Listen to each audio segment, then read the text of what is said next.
Welcome back, boxing fans, to the skyline of Tampa. And that's right. Hope you enjoyed your July 4th holiday. But the fireworks continue here at ProBox TV as our red-hot summer continues. It's fitting. We have a main event featuring a warrior from the land of the rising sun. That's right, he's undefeated and looking to keep that streak going. We start out, that's right, with the Filipino warrior, Goodjohn Mindoro, 11-0, 11 knockouts. Brings comparisons, of course, to Manny Pacquiao. His people think he has the same destiny. Tyler Goodjohn, boxing, bare knuckle, back to boxing, a veteran. He says he is as hard as a coffin nail, and he is ready.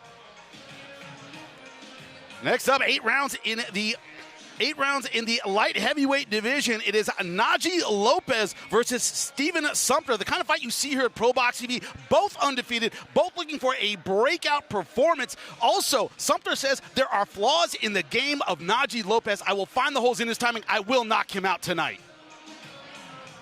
In our co-main event, 10 rounds in the welterweight division, Nicklaus Flaz versus Alfredo Escarcega Jr. Talk about a nightmare late notice fighter. Alfredo Escarcega Jr., 6 foot tall, southpaw. Flaz has incredible knockout power, great athleticism, but his IQ will be tested tonight. And in our main event, it's Katsuma Akitsugi versus Eduardo Ramirez. 10-0 is Akitsugi. Eduardo Ramirez, a hard-charging, counter-punching Mexican fighter known for wearing opponents down. Can we do it again and give the Japanese fighter his first L? Welcome into the ProBox Event Center here in Plant City. Jimmy Smith alongside Chris Algieri, Paulie Malignaggi. When you look at the main event here, a stat I've never seen before, 10-0, 1 knockout. What does that mean? Akitsugi trains in LA. He speaks good English. You know what he says really well? B-side. I'm always on the B-side. I'm always being brought in because people don't think I can win. He went through a stretch, 34-0, 3 opponents. This guy can definitely fight, but he appreciates the showcase tonight, Chris. Yeah, he might not be a puncher, but he knows how to win, and he understands his positioning as well. His English may not be great, but he understands what B-side means. He understands what he's got to do when he comes here tonight. And he's a volume puncher. He's a guy kind of like how I was when I was fighting. Listen, I knew I was going to have to go to work. I would say, well, pack a lunch because it's going to be a long night. And with the guy like Katsuma, he's going to be in great shape. I saw him walk around campus. Looks like he's in phenomenal shape. Very, very strong legs. He knows what he has to do to get the win tonight. Yeah, Eduardo Ramirez, his opponent in the card in this fight last time out on ProBox TV, he was in that fight. Winning on the scorecard. It was a draw on one scorecard, but very, very close. Knocked out in the 9th round. It's about redemption for him tonight, Paulie. Not only about redemption, but it goes to show you how quickly things can turn in boxing. Just a few fights ago, he's fighting Nick Ball, who now is near the top of the division, right, or at the top of the division. Comes back, he loses that fight, gets a win, and you're like, all right, you know what, Ball has had success. That loss, no harm done, or maybe a little bit of harm done. You're winning the Cardenas fight. You're doing well in the Cardenas fight. You're looking at possibly maybe a rematch with Ball, maybe a bigger fight in the division. All of a sudden, it's taken away from you just like that. Now you're here on ProBox against an undefeated kid, and you've got to make it happen. It's the kind of pressure fighters can wind up in really fast, really, really quickly in boxing. And you know what? This is why we make these kind of fights. Both guys are hungry. Exactly. We say A-side and B-side. These guys very, very well matched. Talk a little bit about the co-main event. Nicklaus Flaz, his ability to read right when he's in danger and power in and out at the right time. That's the key to his success. His opponent, 6 feet tall and a southpaw. Can he master the range this time out? I mean, we'll see, because, listen, late replacement, 6'1" southpaw, but guess what? He can also fight. The guy can fight. So it's a real, this is a tough matchup. And for Flaz, who we had on our air, man, he was super impressive last fight. But he can be awkward, too. You're talking about Escarcega being a late replacement awkward. Flaz ain't exactly, too conventional himself, man. It's a good fight. Both guys are good. Both guys are a little awkward. They throw you off a little bit deceptively. It's a nice competitive fight. We're going to have that run of continuous competitive co-main events as well here. And definitely a wild card type matchup. Right, there's a lot of that tonight. That's right. We say wild cards, volume punchers, awkward fighters, and power all combined tonight here on ProBox TV. Let's get it started. The tail of the tape. Goodjohn Mindoro, 24 years old, 5'11". He has incredible knockout power, 100% knockout rate. Tyler Goodjohn, bare knuckle boxing, back to boxing, incredible fighter, but 33 years old. He's been through the fire. He's ready to do it again tonight. Jim Sorensen, get us started. Ladies and gentlemen, good evening and welcome to our live broadcast here on ProBox TV, your boxing channel. Tonight's bouts are presented under the auspices of the Florida Athletic Commission. Executive Director Tim Shipman is ringside. Your judges this evening, Jed O'Connor, Max Parker Jr., Michael Ross, and Tito will go. Your referees will be Michael DeJesus and Massimo Montanini. The physicians at ringside, Doctors Denise Griffin and Jared Vasquez, and the official timekeeper at the bell is Orlando Roman. Ladies and gentlemen, as a reminder, there is no videotaping of tonight's event and no flash photography for the fighter's safety. No flash photography. Now, ladies and gentlemen, are you ready for your Wednesday night fight? Let's get this fight underway. Tonight's bout is 8 rounds in the super middleweight division. Your judges for this fight: Jed O'Connor, Max Parker Jr., and Michael Ross. And your referee, the third man in the ring, Massimo Montanini. Introducing to you first, he fights out of the blue corner. He wears the black and gold trunks. He weighed in at 161.2 pounds. His record, 13 wins, 5 losses with 4 wins by knockout. Fighting out of Miami, Florida by way of Ely, Cambridgeshire in the UK, Tyler El Tornado Goodjohn.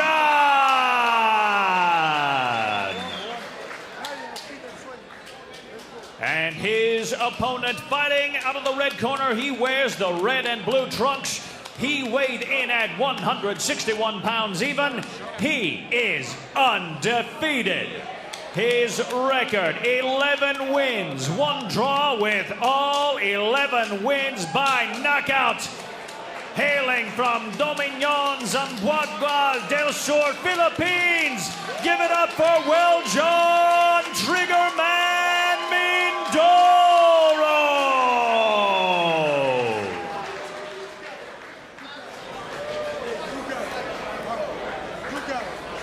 There you go, guys. No low blow, no behind the head, okay? No holding. Touch him up and good luck. Thank you, sir. Ready to get underway, our first fight of the night. Goodjohn Mindoro. See him from the Philippines in the blue and red. His opponent, Tyler Goodjohn, a champ in the UK. Looking to make his comeback at 33. Last boxing fight was 2017. Gentlemen, he was stripped for talking about the way he cut weight. UK Commission pulled his license. That's why he had to take time off and go into bare knuckle, Paulie, sport you know very, very well. But the toughness he learned in bare knuckle, he said, that's what's carrying me tonight. Yeah, he did. He had some success in bare knuckle. Was really successful over there, and did very well. Had some good wins. Became a real fan favorite over him and doing bare knuckle, and pretty much made his name there, made his bones there. As far as having your license stripped for the ways you make weight, I think that's hey, that's things I don't agree with. That's one of them. I talked about salt baths and saunas on a podcast. They called me and pulled my license, which is how everybody, by the way, cuts weight in the United States. Yeah, I guess so. You can't talk about it. And then you wonder why guys lie when they say the way they make weight, right? Exactly. The easiest cut I've ever had in my life. And look at Mindoro trying to cut down Goodjohn. Good body work. Jimmy, at the open, you talked about Mindoro and his team, likening him to Manny Pacquiao. Well, he's 5'11". Manny Pacquiao's 5'5" on a tall day, so this is a big version of Manny Pacquiao. As you know very, very well, Chris. Yeah. Manny is a small package, packs a big punch. Mindoro a lot stockier. Mindoro's behind every punch. Yep. Good timing as well there. Looks to time the pressure of Goodjohn. You'd like to see Goodjohn maybe cut the ring off a little bit. He's trying to put that mental pressure. You can see trying to make Mindoro uncomfortable. A guy with that many knockouts, maybe might not be expecting the opponent to walk him down. So I could see how Goodjohn is trying to maybe get in his head, but be better off cutting off the ring on Mindoro. Talk to Goodjohn. He didn't talk about tactics so much as toughness. The idea that Mindoro is a knockout puncher. He hasn't fought a lot of great guys. Hasn't been there in deep water. That's where Goodjohn wants to bring him. But right now, Mindoro teeing off those big shots. Mindoro's been around for a long time. You see the slickness with the head movement. Mindoro's having trouble getting to him. Goodjohn got hurt to the body. Now he's getting hit with some big shots. Oh, man. Nice up. Goodjohn's got to shoot in between these shots. He's got to take away some of the confidence of Mindoro. He's getting comfortable throwing hard. You got to throw in between, throwing those hard, big shots.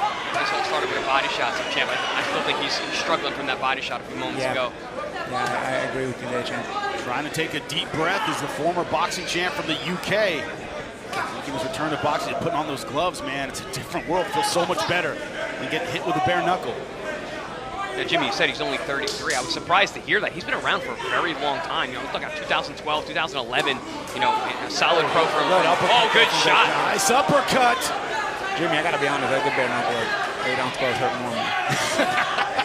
Bare knuckles will cut you, man. Once your head start hurting, you can't throw hard. These boxing gloves, people don't realize there's a cast in there.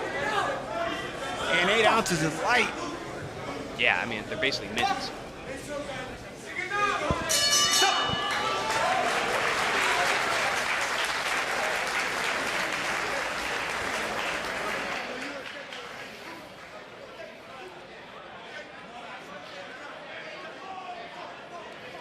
Keep going to the body, then come up top. Okay, when you get close, uppercut hook. Everything else is good. Calm down, breathe. Remember the body. They like it, 100% like the body. Okay, good rounds, good round. Just from the way he's yelling and moving, I'm assuming that Little John's coach is Cuban. But look at that uppercut. You talked about getting the respect, Paulie, in round number one. Got to back him up. That's a good start. That's a nasty shot. That was right on the nose, too.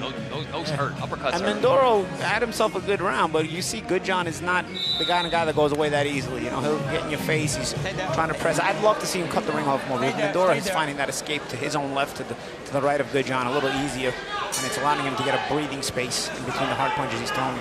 Start up round number 2. 100% knockout rate for Mindoro. Goodjohn, of course, has been the distance a lot more in his career. 9 times in victory. He's won by decision. 9 of his 13 wins.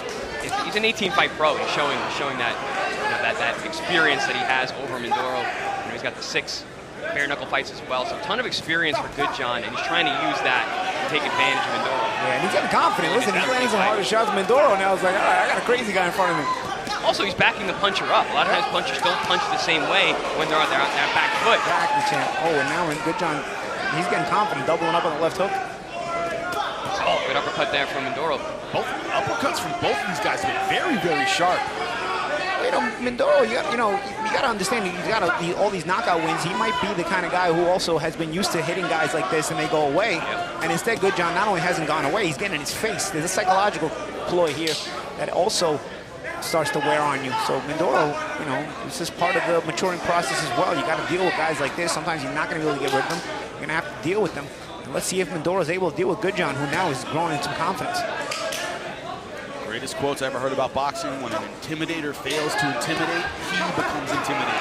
Well, Goodjohn is doing a great job putting tons of pressure, both mental and physical at this point.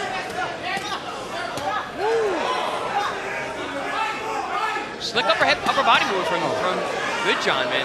He's keeping that head moving, not making himself an easy target. That's always a good idea for Mindoro to go back to that body the way he just did. He started out with a good body attack in round 1. Again, kind of got away from it. Now, a few seconds ago, kind of went back to it. I think that's probably the best case of attack for Mindoro. You guys talk about it all the time. Oh, good shot from Mindoro, and down goes Goodjohn. Popping up a little too early. Goodjohn has the 8 count. He should have took his time a little bit. Let's see if they're close. You okay, my friend? You okay? He'll probably stay on 1 knee. Let's see if he holds. He probably should hold here. Such thing as being too tough for your own good. And Goodjohn getting into a firefight. Doesn't have his leg. Second knockdown of round number 2. He's going to take his time here, but let's see. I was going to say, going punch for punch with a puncher like Mindoro, not a good idea for Goodjohn. Legs aren't under him. Could this be it? You okay? How much time does he have? He's got 30 seconds, 25 seconds. Let's see if he's able to get out of the round. You okay? A couple more clean shots, the referee to the step He in. may have to hold here. Let's see if he holds. Oh, the body shots, too. Not the holding Trying to type. punch in between. Can't knock the heart of Goodjohn. Trying to fight fire with fire, and it's over. You okay, my friend? Paulie, you said it. Should have held, should have clinched, waited for the bell. That isn't the kind of fighter Goodjohn is. Went out there, tried to throw big shots, and it cost him. Exactly. You know, again, this guy comes from the toughest of the tough, man. He fought bare knuckle, he's fought boxing. You know, you can see he's just more disappointed in himself, you know, that he got caught with that shot. I think the initial shot that hurt him, if we get a shot at look at the replay, the initial hook that hurt him might have been on a catch and shoot when Goodjohn was trying to get to the body himself. You would have thought maybe Goodjohn, with the experience he has, might have thought to hold. But again, he fights like he lives. A little bit fast, a little bit crazy, and that's what he did there. Live by the sword, die by the sword, right? Exactly. He was going for it. He got caught. He's actually doing well. There it is. It's that catch and shoot. He was actually in the mid. Sometimes you get too confident. You know, he was getting confident. He was starting to put the numbers together. And then after that, you know, no holding. He still continues to try to fight back instead of holding again. Goodjohn is the kind of guy who will drive 100 miles an hour with no seatbelt, you know? Like, that's the way he fights.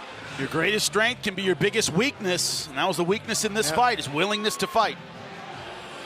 Yeah, after that first knockdown, those legs were just not underneath him anymore. But it was funny. Showing good power. You know, when Mindoro was trying to kind of be the bully, he was running some good punches. When he started countering and kind of waiting for his opportunities, that's impressive. And that's what you want to see. You want to see the adjustments made by the prospect. You know, the prospect Mindoro is a guy who had all knockout wins, and maybe he was used to seeing guys just go away when he hit them hard. And, you know, Goodjohn took some good shots and actually came back firing and walking him down.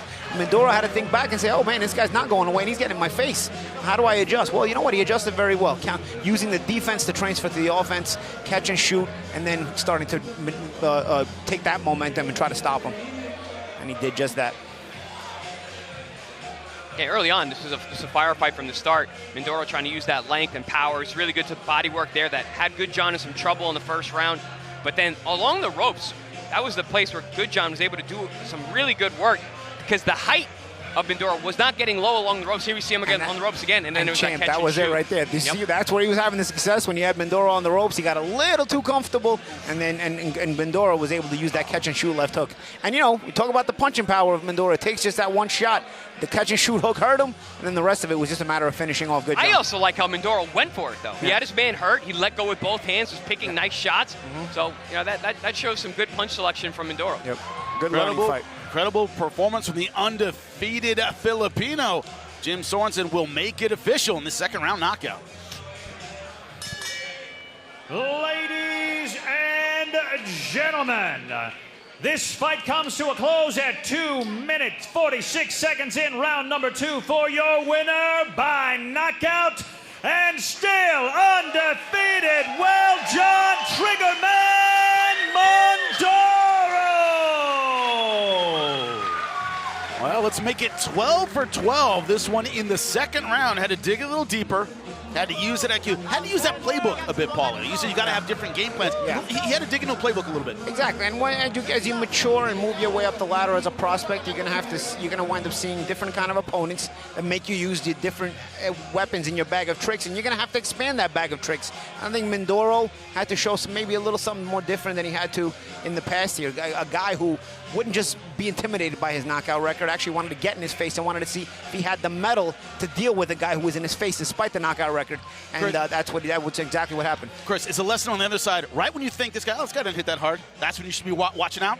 I mean, it seemed like just when he got confident. Listen, it's always a punch you don't see. And you saw Goodjohn was having good success along the ropes, kind of fell in love with his work, and then got caught. Where he had success in round number 1, betrayed him in round number 2. Someone who never betrays us, but Beatrice Callis backstage right now, one of our fighters. Estoy aquí con Alfredo Escarcega, uno de los boxeadores del evento coestelar de esta noche, one of the fighters of the co-main event of the evening. Alfredo, cada vez que vemos un duelo entre México y Puerto Rico es un show garantizado en el ring. Every time we see a bout between Mexico and Puerto Rico is a guaranteed show on the ring. What are we expecting to see tonight in this bout? ¿Qué esperamos ver esta noche en esta pelea? Pues creo que va a ser una pelea pues muy buena. You know, usually when it's going to be Mexico versus Puerto Rico, siempre son guerreros los dos. Tienen mucho respeto y pues a lot of respect for each other and each other's nations. So it's going to be a big tough fight. I'm really excited because it's a great stage to be on here in ProBox. Mi rival es un buen peleador y él también está aquí por lo mismo, para ganar y para seguir en la carrera. Si en caso de una victoria esta noche, ¿planeas quedarte en esta división o planeas subir de división? In case of a victory tonight, are you planning to stay on this division or are you planning to go up? No, pues aquí me voy a quedar en 147. I feel really comfortable at 147. This has been my best place to be and I feel very strong and I'm ready. Pues digo, aquí estoy para ser mejor aquí en el peso. Bueno, muchísima suerte y esperamos ver un show esta noche. Back to you. Alfredo Escarcega ready to go. 15-1-1. Got this call comparatively late, but he says, I'm ready to go. No one can handle my build. No one can handle my pace. No one can handle my volume. We'll see if he is right in that welterweight showdown in our co-main event of the evening. It's been an outstanding fight against Nicklaus Flaz. More action to come, this time in the light heavyweight division. 2 undefeated fighters when we come back.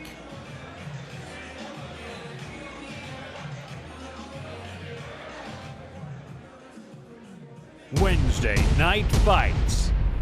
Dynamite action on Wednesday Night Fights every other Wednesday on your boxing channel. Coming up on your next Wednesday Night Fights, July 31st, ProBox veterans Alberto Palmetta and Jesus Sriracha return to battle it out in the main event. Live from the ProBox Event Center in Plant City. Get your tickets at ProBoxTV.com or take your chances at the door. Wednesday Night Fights. Welcome back inside the ProBox TV Event Center here in Plant City, Florida, as we roll on. First fight of the night, a second round knockout. Get ready.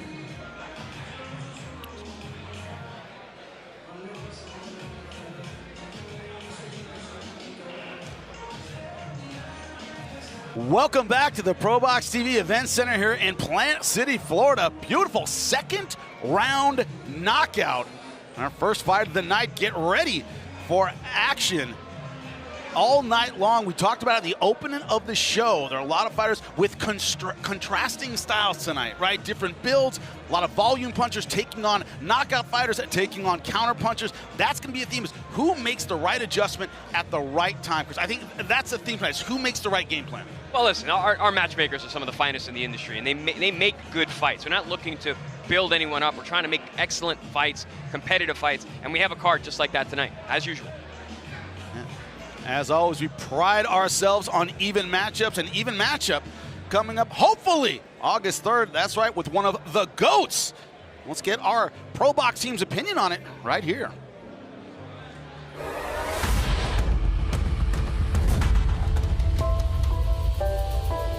Moving up to 154, Terrence Crawford taking on Israel Madrimov August 3rd. And that should be a great fight. Paulie, how much of a threat is Madrimov to Crawford, and is Crawford vulnerable in that fight? Listen, Madrimov is a threat. He's a natural 54-pounder. You know, Crawford hasn't been at the weight class yet. Madrimov also has a ton of amateur experience. He's not doesn't have a lot of pro experience, but a lot of these Eastern Europeans, they are very good for a reason, and they move up the ladder fast for a reason because they've got a ton of amateur experience at the highest level, and they've succeeded at the highest level. So you got a big guy. He's technically very sound. He's mentally very strong, as all Eastern European fighters tend to be. And also, you got Crawford at 37 years old. So, yes, it's a threat. You're looking for the best Crawford all the time. You literally look forward to watching Crawford apply his trade. He's the #1 fighter in the world pound for pound for a reason. But at the same time, when you think about it, a 37-year-old, you always have to keep in mind, could get old overnight. So that's what you're looking for, the combination of Madrimov's risk as well as Crawford's age. Yeah, Champ, I agree with all those points that you made. One more caveat is the fact that Joel Diaz is with Israel Madrimov, and he's had Crawford in camp twice before when he had Tim Bradley as using Terrence as a sparring partner for Tim. So he's been in camp with him. He's seen what Crawford can do. Madrimov, as you said, this is his weight class. He's 154. He's a big for 54. He's strong. He's an athletic guy. He's explosive. He's young, and he's also hungry. He's not that well known yet. He's only had 12 or 13 fights, or this will be his 12th or 13th fight. You know, he hasn't had any of those big major breakout fights yet. This is his first opportunity. I'm sure he's going to be ready. He's got that Eastern European mindset and training style. So, yeah, this is very much a threat. And based on the points that you said, but also the fact that I think Madrimov is a good fighter that's going to be around for a while, regardless of how this fight turns out. WBA belt on the line between Madrimov and Terrence Crawford August 3rd in Los Angeles. Oh, young, hungry. It's like you guys knew what fight we were going to be talking about as you were talking about that. Right now, in the ring, 2 young, hungry, undefeated fighters. That's right. It is a 9-0 versus a 10-0. Gentlemen, this is the cusp where you realize really what you're made of. And right here on ProBox TV, you don't get the setup fights. Oh, your opponent's 9-5, journeyman. No, both these guys are undefeated. What do you look for, Paulie, when it comes to guys like this making that next level adjustment? You know, separate yourself from the other prospects. Just the fact that you're taking on these kind of fights already separates you from a lot of other prospects. Now, can you succeed against this kind of level. You know, you're moving a lot faster. You're taking risks that prospects typically don't take at this point in their careers. How good can you look, or how ready can you seem at this level? And if you do impress, well, you know what? You're going to find yourself moving a bit faster than your rest of your fellow prospects. That's right. We've seen them win. We've seen them lose here on ProBox TV. But right now, someone's O has got to go. Let's take a look at the odds here. Najee Lopez minus 4,000 over Steven Sumpter, who has plus 1,400. Paulie, it's just a coincidence you're pulling on your phone right now, Paulie? Is that just a coincidence right now with the odds? Yeah, we don't do any of that. Yeah, you're looking at something. Okay, cool. Just curious about that. Najee Lopez minus 4,000. An incredible favorite here tonight. We'll see if he lives up to the hype. Let's take a look at the tail of the tape. Steven Sumpter, 6 years older than his opponent. Najee Lopez, 6'2", 79-inch reach. Most of the time, he has a physical advantage in the ring. That continues tonight. Jim Sorensen, let's get this undefeated showdown on the road.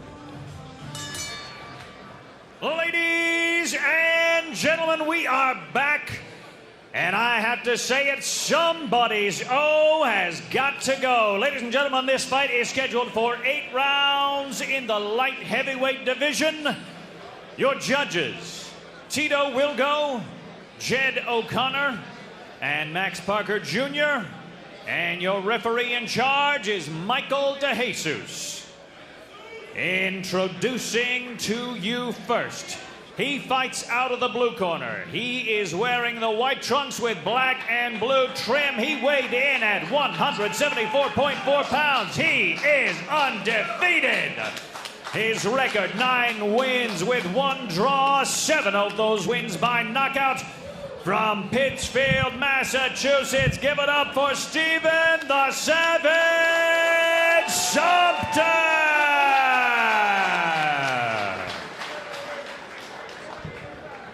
And his opponent fighting out of the red corner, wearing the white, blue, and gold trunks. He weighed in at 175.2 pounds. He is undefeated. His record, 10 wins with 8 wins by knockout. Representing Puerto Rico and fighting out of Atlanta, Georgia, give it up for Najee Chino Lopez.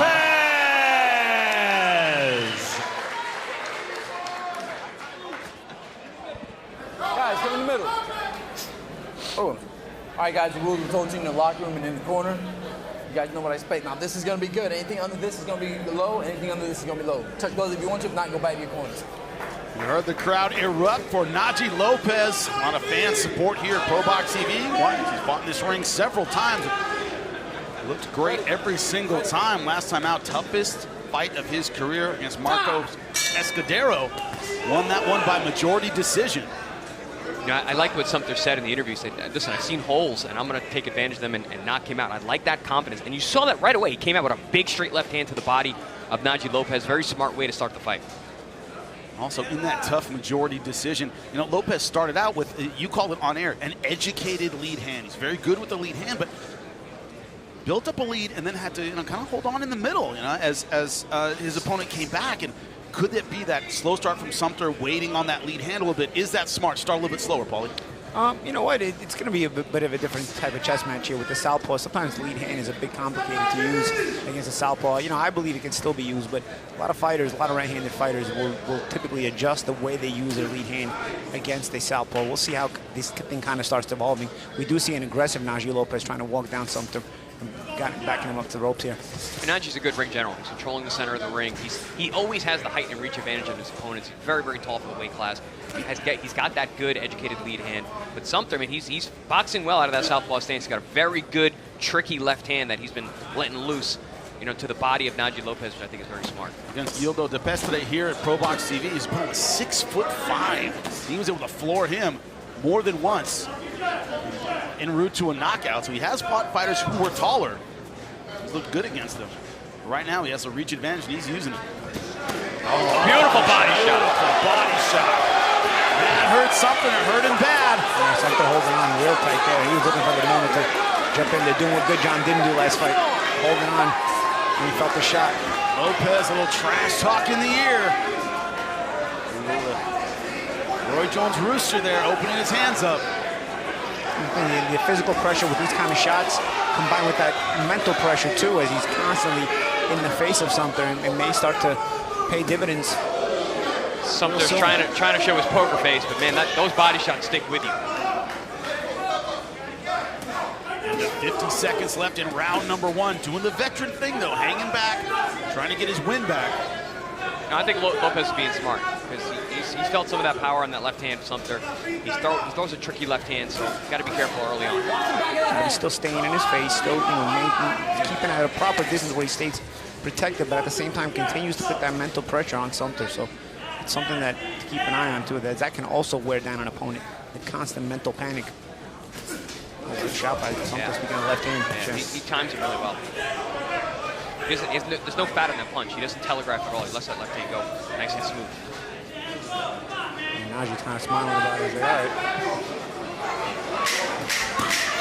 I don't know if we'd see it, but it looks like we're going to get to a round number 2 between these two undefeated fighters.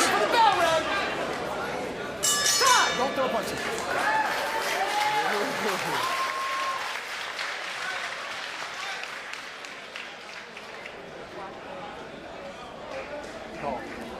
No, hold on. You got 20 seconds. Then now 20 seconds, so now 15 seconds. And then when it gets to 20, 10, 9, 8, 7, 6. So when you go for something, right, don't pull out. When you go for something, go all the way in. You know, hold him, right? Just be careful how you disengage. He's still right with you. Right, so when you go in, go all the way in. Of Steve Sumpter. I'd rather you There's some concern in the corner, and here is why, gentlemen. You know, I talk about the educated left hand of Naji Lopez, but also he's got great fundamentals. 1, 2, 3, basic combination, jab right across over the top, leaves that left side open. That left hand found its home right on the mark, the liver shot. Second round. We begin round number 2. Naji Lopez in the blue and white. Sumpter in the white, blue, and black. Both fighters undefeated, but Naji Lopez a huge favorite in this fight. You see why in round number 1.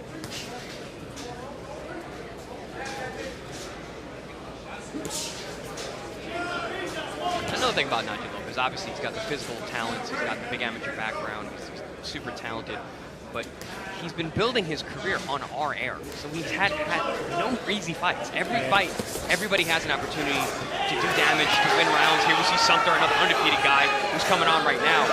So Naji's a very experienced guy for only having 10 fights. One thing about ProBox TV, every opponent comes in, every fighter comes in with a winning mentality. They have a reason to believe in themselves.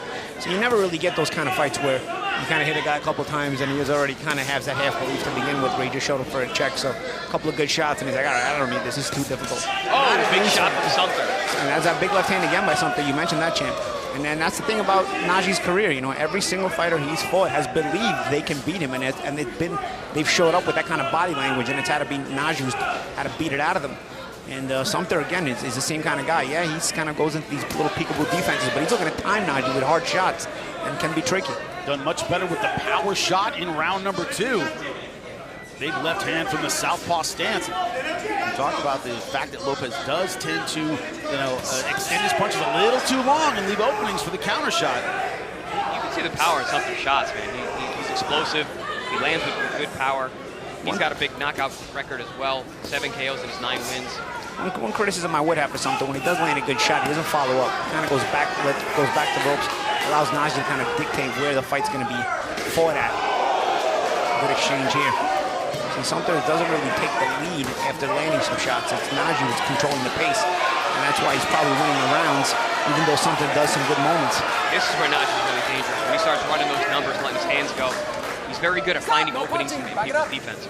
Being the boss, very important. When you know how to be the boss, but also you start to let your opponent know who's going to be the boss tonight in the ring. He feels comfortable, you are in big trouble. Yeah, once there's that understanding, once your opponent has that understanding, there's the fight that silent becomes a lot agreement. easier. Yeah, the fight that silent easier. agreement. And it's a lot. And when you have difficult opponents, it's harder to make them get that understanding. But you know what? Naji is understanding that psychological part of the fight in his maturation process. Last fight out, once again, it was Marcos Escudero. That was in February. There was no agreement in that fight. No. Escudero fought to the end. I was in the stands that night. I was a spectator, and that was a great fight. Escudero can fight. He's a talented guy from down here. Good shots here. Numbers again, champ, like you said. Going back to the body. And Sumpter trying to punch in between, guys. You know, it seems like Sumpter's a little more aware of the power of Najee. He's taking the punches much better.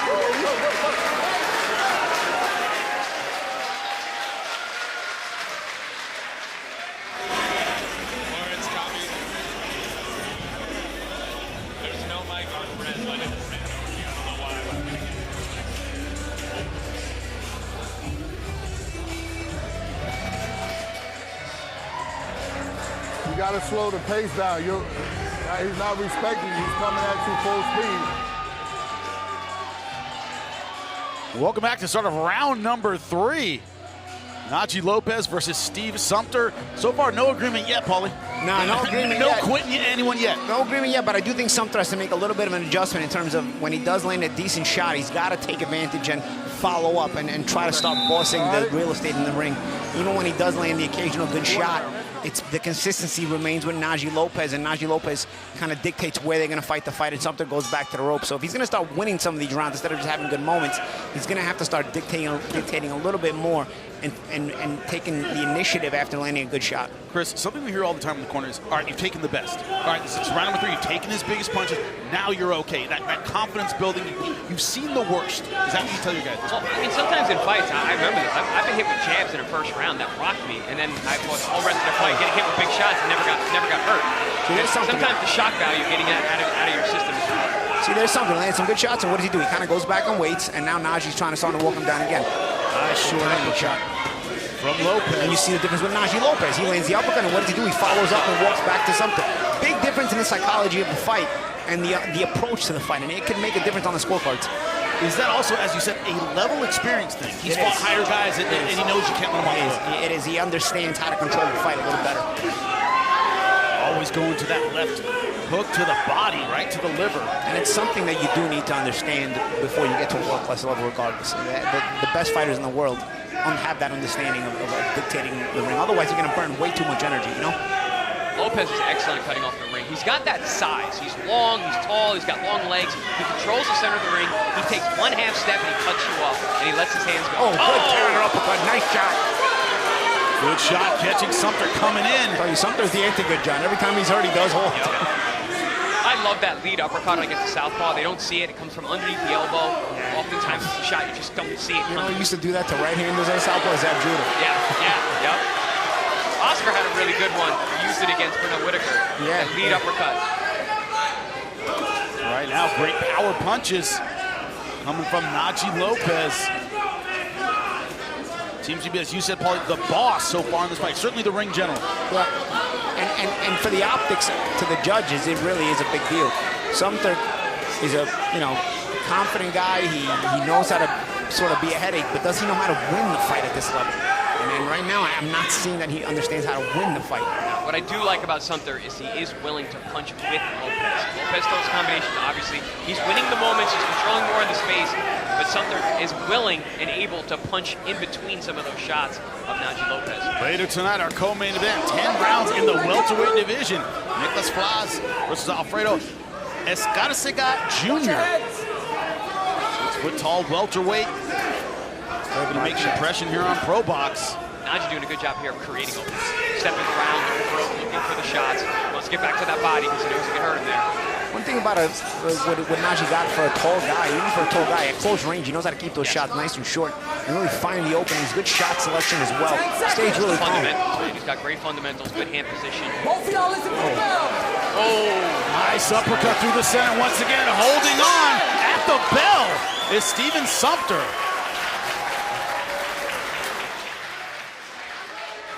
A little frustration looks like starting to set in the eyes of Steven Sumpter. Said Paul, he's got to flip the script, has to come up with an answer to this offense. So far, he hasn't done it. Well, you know, we talk about the step up as an undefeated fighter against another undefeated fighter, and this is the kind of thing that you learn these things. There's that uppercut, champ. Yeah, there's that beautiful left uppercut, which is a great weapon against the southpaw. Leaned right into it, and now we see Najee Lopez going to work on the ropes. This is the very end of the round. Champ, you talked about those short punches from Najee Lopez. That was a perfect example of him doubling up those right hands, uppercuts, and short hooks. Yeah, also understanding the shot selection as well, going around the high guard, even moving some of the gloves with his lead hand to try to get with the left hand so that he can find the opening for the right hand. And staying calm on the inside. The efficiency, right? He's not trying hard for the knockout. He's landing good, sharp punches. Not trying hard, but he's got bad intentions. Right. You can see it in his face. That's the line. And this man has had bad intentions from round number 1. We are in round number 4. Round we weren't sure we would see. Najee Lopez in the white, blue, and gold versus Steve Sumpter in the white, blue, and black. Both fighters undefeated, but so far it's been one-way traffic in this fight. Najee Lopez successful with his power punches, great uppercut. Sumpter has been in it, but hasn't found his path to victory yet. Yeah, and if he's going to find a path to victory, he's going to have to make a bit of an adjustment. He's going to have to try to get into maybe another gear up at least to try to test Lopez a little bit. Seems like Sumpter's taking the route that I just got to catch him early. Yeah. He's not going to be able to outwork Najee Lopez, especially at this distance. And that's the thing, man. Knowing how to be first and dictate the pace. It's the thing you got to know how to. You know how to do it against opponents, but you know how to do it against another guy who's coming to win. And this is where those O versus O fights kind of separate the top fighters from the pretenders. Our own Teddy Atlas said once about the Spinks-Tyson fight, Spinks was winging punches. He was looking to get lucky, and that doesn't happen at the elite level. And the same thing with Sumpter, he's winging that left over the top, but not the setup, right? Yeah. He's going to catch an undefeated fighter. You're hoping the guy just leaves you alone, you hit him with a shot. Now, it's going to take a consistent amount of work to win at a world-class level and to win at a high level. And, the goal for you to get to when you have that on your record is to get to a world-class level. And you're going to have to get through guys like this. So these are the testing fights where you really ask yourself, do I really have what it takes to get to that next level? Lopez has shown it. Just like this, the setup shots. Pitter-patting and boom. Not just being smart here, being economical with his punches, making sure that they count. Sumpter holding on again. Gets hit with a big left hook along the ropes. At a certain point, Sumpter's going to have to ask himself, is he okay with just going the distance and trying to cover up and risk not getting knocked out, or is he going to maybe risk getting knocked out to try to win the fight and keep that O on his record? How badly does he want to keep the O on his record? He's going to have to turn it up a notch, as I said before, starting with the activity instead of just trying to be a headache for Lopez but not being a threat to beat him. Champ, I think it's going to take a couple notches at this point. It seems like he's really slowing down his output. He's covering up more than punching. Also, you have a front runner who has been out in front this entire fight, continuing to do it. 30 seconds left to go in round number 4. See, right here, you got to look for the catch and shoot. If you're as I was saying it. Coach Paulie called it. What a turnaround. Well, we spoke about what the game plan seemed to be for Sumpter. Well, there it is. Yeah, I mean, I was going to say, you got to punch in between those shots that Lopez is getting comfortable throwing. And as I was saying it, it's like he was in my head. Another good left hand, couple good powerful punches. Got hit again. Hurt him again. Lopez is hurt. Will Sumpter take the initiative next round now? Just what I told you the last round. You're throwing it after you're sitting there. I just told you that. But it's all right. Recover. You're playing too much. You're tapping too much. You're not using your jab. But how much has been beaten out of Sumpter up to this point? He's taking a lot of punishment leading up to here. Psychologically, champ, that's got to pick you up now. Yeah. You haven't ever taken advantage when you landed a punch all night and then being the boss of the fight. You land the shot, he goes, Lopez goes away. You do nothing, Lopez gets back in your face. Now it's time. You got the knockdown. You got to get in Lopez's face starting from the next round. Let's look at this knockdown here. Right shot. You see Lopez getting a little too over the front foot, right? Getting over his skis, so to speak, throwing those combinations. Nothing's coming back, and then all of a sudden, that sneaky overhand left. That actually wasn't a catch and shoot. It was a counter left hand over the top of the missed right hand by Lopez. But Lopez's right hand was down, which the corner was calling for. Make sure you keep your right hand up. Yeah, and the reason it was down, he didn't bring it back. He threw that right hand kind of lazy, and left it out there. He was doing that early. That's how he set up the body shots. Kind of letting that right hand languish and then throw the left hook. Let's see if Sumpter looks to boss this round now. If you got the momentum you needed with the knockdown, are you able to carry that momentum into the next round, or are you going to let Lopez get back comfortable? Because remember, Lopez back in the corner. He went back there. Coach Mark Fred asked him how he is. He's like, I'm fine. You know, so let's see. Yeah, and Chris, in a situation like that where you said he's over his skis, a little off balance, more off balance than hurt. No, he was rocked. He was definitely rocked. He got up. He got hit with some more shots, you know, that rocked him. And we've seen Lopez hurt before. But one thing we know about Lopez, even when you hurt him, he's still trying to knock you out. He's not going to go there and try and box to a decision. He's still going to try and knock you out. But Chris, what do you think about this comparatively passive approach of Sumpter at the start of this round? They're trying to test the chin, see if your man's hurt. Yeah, I don't like him giving so much time for Lopez. I think if there was a better opportunity for him to attack early, see how much those legs came back in between rounds, because you never know. Yeah, Sumpter talked about the history of fighters from Massachusetts. Of course, Marvin Hagler among them, Rocky Marciano. Rockman Mass. Yep, known for their grit and determination. Irish Mickey Ward. And now it's just waiting, I guess, for Lopez to once again overextend himself, but kind of waiting for lightning to strike twice. Yeah, you see the blood from the nose and the mouth of Sumpter also. He just threw out a jab that didn't have much snap on it. I'm wondering how much was taken out of him in these first 4 rounds. I see Lopez not committing as much now. He's staying at middle range. Yep. He's a little more careful. Oh! Good uppercut. Beautifully timed uppercut. Yeah, picking the shots nicely nonetheless, though. Keeping Sumpter at range, at bay. Sumpter, man, he's got that tricky left hand. He's got that tricky left. Now he's going back to what he's doing in the beginning. He's throwing it down low to set up the overhand shot. Lopez certainly fooled me once, right? Not getting fooled twice. Not getting, as you said, Chris, over my skis again. A lot of blood out of the mouth of Steve Sumpter. So far in round number 5, hasn't really pressed the initiative or tried to see if the cobwebs are fully out when it comes to Lopez. That's not how he had success. It wasn't from pushing, it was from countering. And now, like you said, Champ, Naji's not committing as much as he was. Yeah, he's staying about a few inches back further, just a little bit, you know. He's being a little bit more aware. See, yeah, that's why he's being aware. If he was close as he was last round, that left hand would hit him again. Good uppercut at the inside from Lopez. The missed left hand by Sumpter is exactly why Lopez isn't staying as close as he was last round. There's a little sharp left hand that lands, but not with as much weight behind it. Looking for adjustments, and Lopez right now making the adjustments after being hurt in round number 4. He is back in the driver's seat of this fight.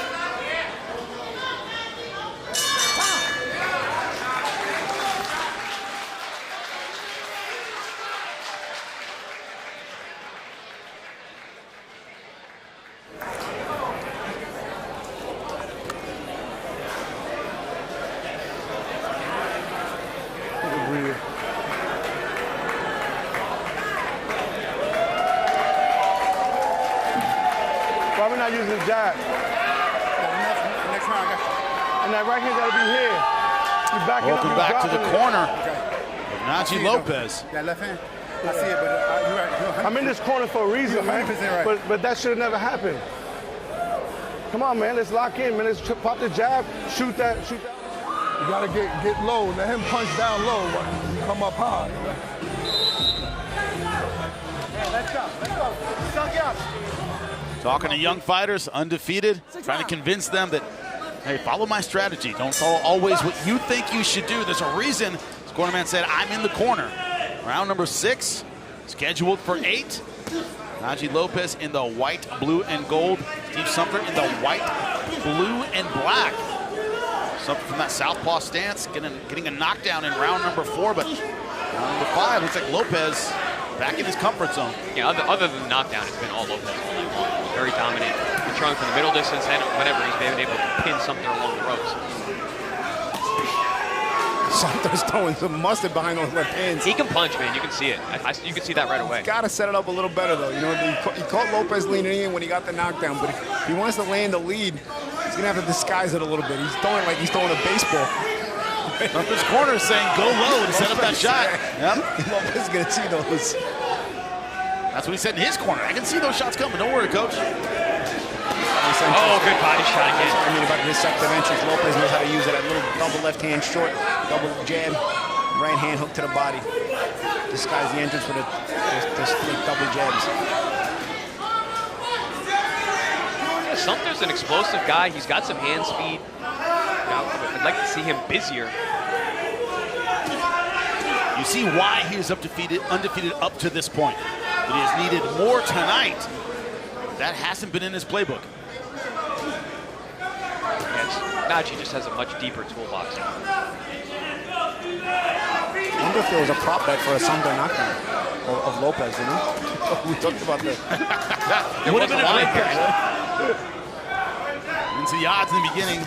Oh, good left hand. Minus 4,000 favorite was Lopez.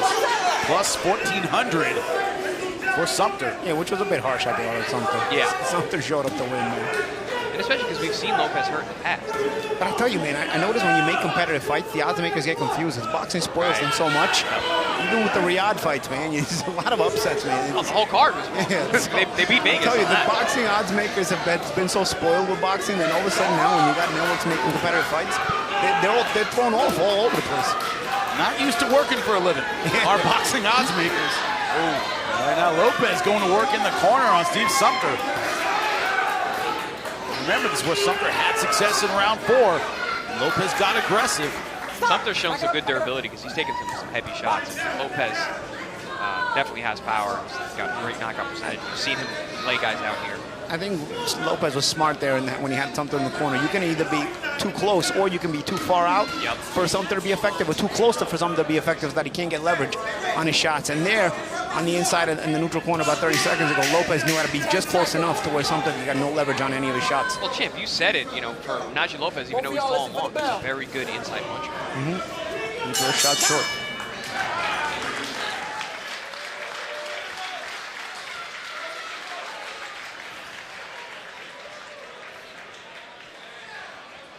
Good. A little bit more on the jab. Okay, yes, sir. A little bit more feints. Okay. Right? Naji, when you get in the corner, you gotta get me. If you know that, let's be. Those are things that we.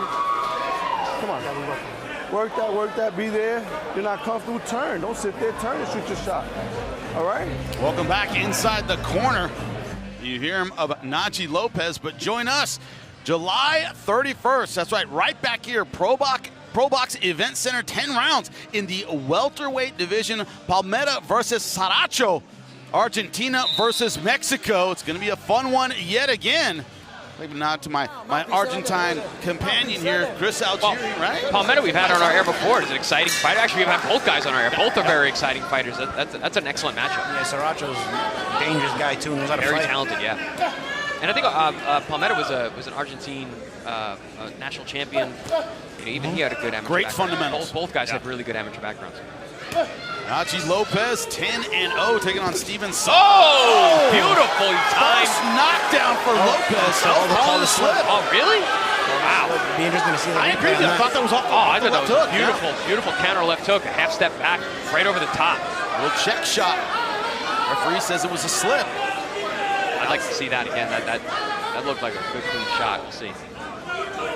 Instead of a knockdown in round number 4 for Sumpter, it has been all Naji Lopez. Oh! Because of combos just like that. Oh, good body shot in there, too. He's always sneaking that left-hand body shot. Right around the elbow. Gets it in there real nice. See, Sumpter is dangerous in spots. Lopez, as I said a few rounds ago, understands how to control the fight. Warning, leading with the head. That's going to happen. Southpaw versus Orthodox. Well, Lopez has so many ranges. He can fight from the outside, he can fight middle distance, he can even smother you and throw short punches from the inside. Nice job to feint to get something to break his stance. Yeah, you break position with the feints. Feints are an underrated weapon for a lot of guys. You know, like Lopez, especially a guy with the speed of Lopez, the feints can make that speed extra deadly. Oh, Sumpter just looking for that one shot. As we said, for lightning to strike twice. Nice angles. Yeah, I was just going to say to the words out of my mouth, the good angle changes. Creating openings. I love that. We talked about pawing away that hand as well, Paulie. Pawing away that hand. You see what he did there? He got real close so Sumpter can't get too much leverage, and then he threw the uppercut. Changing angles, changing ranges, even at close range. Finding the punching. Textbook stuff. And again, you see cuts off the ring here. Again, knows how to win the round. He knows that he's the more consistent of the two fighters. Sumpter knows how to be a headache, but Sumpter hasn't learned to win at this level yet. He's undefeated at against lower level, but if he's going to get to the higher level, he's going to have to learn how to win fights at this level, and it takes consistency. I always call that winning the moments. You know, fighting the in-between stuff. Because at the highest level, at the championship level, that really matters. Win seconds, win minutes, win rounds. That's what they teach you as you move up. You guys know that better than anyone.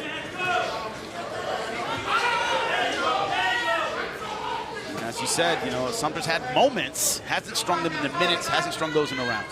Yeah, I mean, I couldn't really give him much of this fight other than the knockout.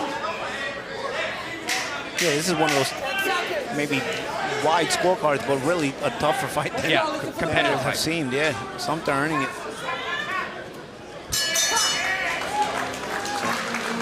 Knockdown or slip, you guys judge. Let's see it. Yeah, I think Sumpter comes in. Yeah, a cupping shot. That caught him. I mean, Yeah, he was off balance because of the punch. Yeah. But you know, with the southpaw too, sometimes you push down when on the southpaw. Yeah, a little bit of cupping shot. Did hurt him? Didn't seem like it.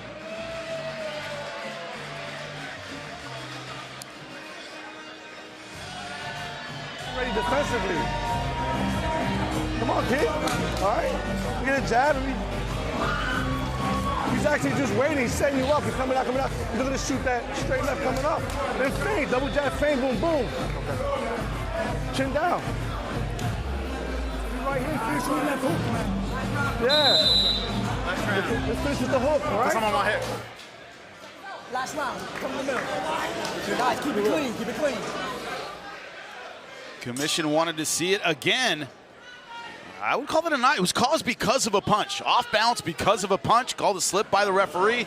Jimmy, we got to give Mr. Baldhead on our chat a shout out because he's a super chat and he says Naji Lopez uses jab. Biggest issue is when a good fighter doesn't use his jab.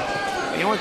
I agree with you. Yeah. I agree with you, but sometimes guys kind of forget about the jab a little bit against southpaws. But when Lopez has used it, I mentioned a couple of rounds ago when he had that deceptive double jab to disguise the entrance, he sets up some good combinations on the entryway. So good observation by Mr. Baldhead. Yeah, I agree with it. You know, good body work, good uppercut with that lead hand, but not a lot of jabs. It's funny, the round that Naji got dropped, he actually came out with jabbing really well. Yeah. And then he got over his skis a bit when he was in the corner. And even some of those entries, like I mentioned, as a matter of fact, when I said a couple rounds ago, I was talking about how Sumpter needs to be deceptive on his entry, and he's not. And then Naji, right at that moment, had thrown that double jab to disguise the entry and disguise the right hand and the left hook to the body that was initiated with a double jab. So when he does use the jab, it does protect him too. I will say, I would have liked to see more of what Naji's doing right now in this fight, where he's able to get on his toes a little bit, box, be athletic, use that jab, set things up, hit the guys with shots they don't see like that. Okay, getting knocked down will remind you to get back to the basics. Back to the boxing. One thing he has done well in 10 rounds, but will he finish with the knockout? Has 8 in his 10 wins so far. You can tell Naji wants to stop it. I mentioned that earlier. Even when he gets hurt in fights, he still wants to finish it. He could coast in this round number 8, but he is not. Well, guys, it is a smock-worthy fight. The smocks are out. We got blood from both men under the eye of Lopez, from the nose and the mouth of Sumpter. They earned their money tonight. Like you said, Jim, it's a sneaky competitive fight. Probably not going to show that on the scorecards. Sumpter still whipping some bad intentions there. He's got a sharp little uppercut on Lopez. Good selection of left uppercut there. And you see Lopez follows it up, guys. The question is, you talk about the follow-up, champ. Will he follow up and look for the knockout? 45 seconds left in the final round. Space is the best. Those uppercuts. He got the nose and the mouth bleeding. But that's been the difference, guys. I just think Lopez knows how to follow up a good shot landed with being the boss in a round. Sumpter will land some, have a good moment, and he won't follow it up and take the initiative going forward. I think that's been the thing that has separated these two guys tonight. And we talked about that hidden agreement. You guys just gotta say, all right, this is your night. Sumpter seemed like he was on that way, and then he scores a knockdown. Oh! Beautiful combination. He's hurt. Final 10 seconds of the final round. Why is Lopez able to do this? Because Sumpter doesn't punch back. Sumpter is not shooting back in between the way he was trying to a couple of rounds ago that led to the knockdown. Despite the efforts of Lopez, this one will go the distance.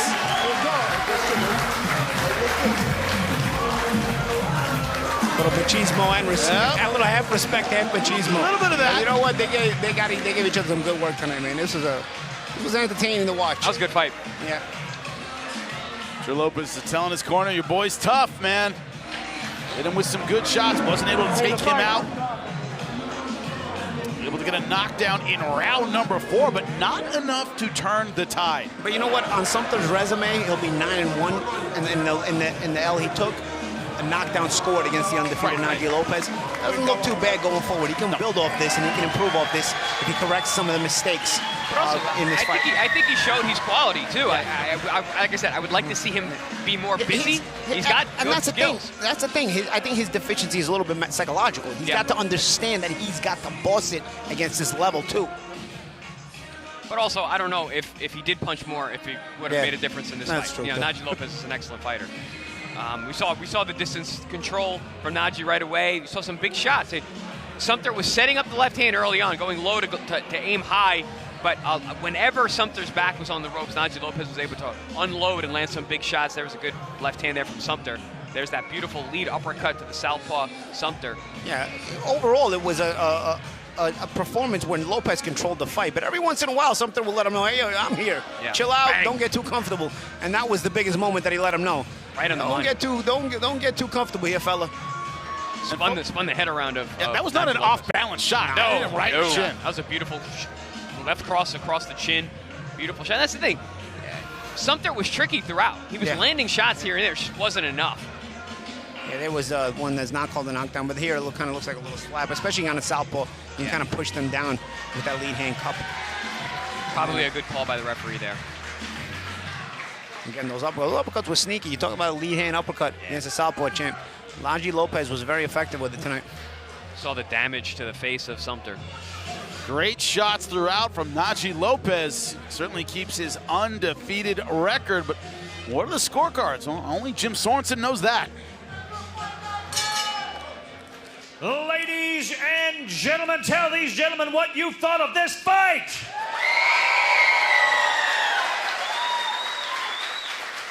After 8 rounds, we go to the judges' scorecards. Judge Tito Wilgo sees this fight 77-74. Judge Jed O'Connor and Max Parker Jr. agree it's 78-73 for your winner. By unanimous decision and still undefeated, Najee Lopez! Najee Lopez moves to 11-0, but does not add a 9th knockout. But he was going for it in that final round. He did not want to see that final bell. No, I told you, he wants the finishes. He did a lot of damage in that last round, had the nose and mouth of Sumpter really, really gushing. But just couldn't get it, ran out of time. He hadn't hurt at the end, just ran out of time. Bro, these comments are wild, bro. One guy goes, Perception Music goes, he did a handstand after he got dropped. That's how you get rocked by when Stone Cold Steve Austin used to give you the stunner. He sold, as we say in pro wrestling. Definitely did that after a big shot. We got a great main event, by the way, coming up. And one of those fighters in the main event, Eduardo Ramirez. He is backstage with our own Beatrice Callas.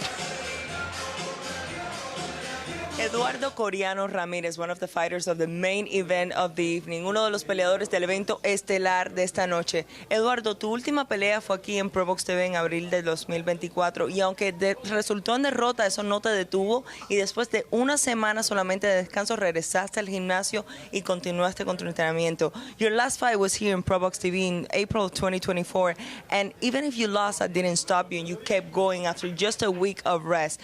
What's the difference between the Eduardo that we saw in April here at ProBox and the one that we're going to see tonight? ¿Cuál es la diferencia entre el Eduardo que vamos a ver, que vimos en abril del 2024 y el que vamos a ver hoy en la noche? Claro, va a ser un coreano totalmente renovado, un coreano que va a venir con todas las ganas de ganar. Para eso nos preparamos y pues echarle ganas, ¿no? Más que nada. Pero pues el fruto se va a ver arriba del ring de todo el sacrificio que hicimos durante toda la preparación. You're going to see a totally different fighter. I've sacrificed a lot during this training process, and I came to give my all in this main event of the evening.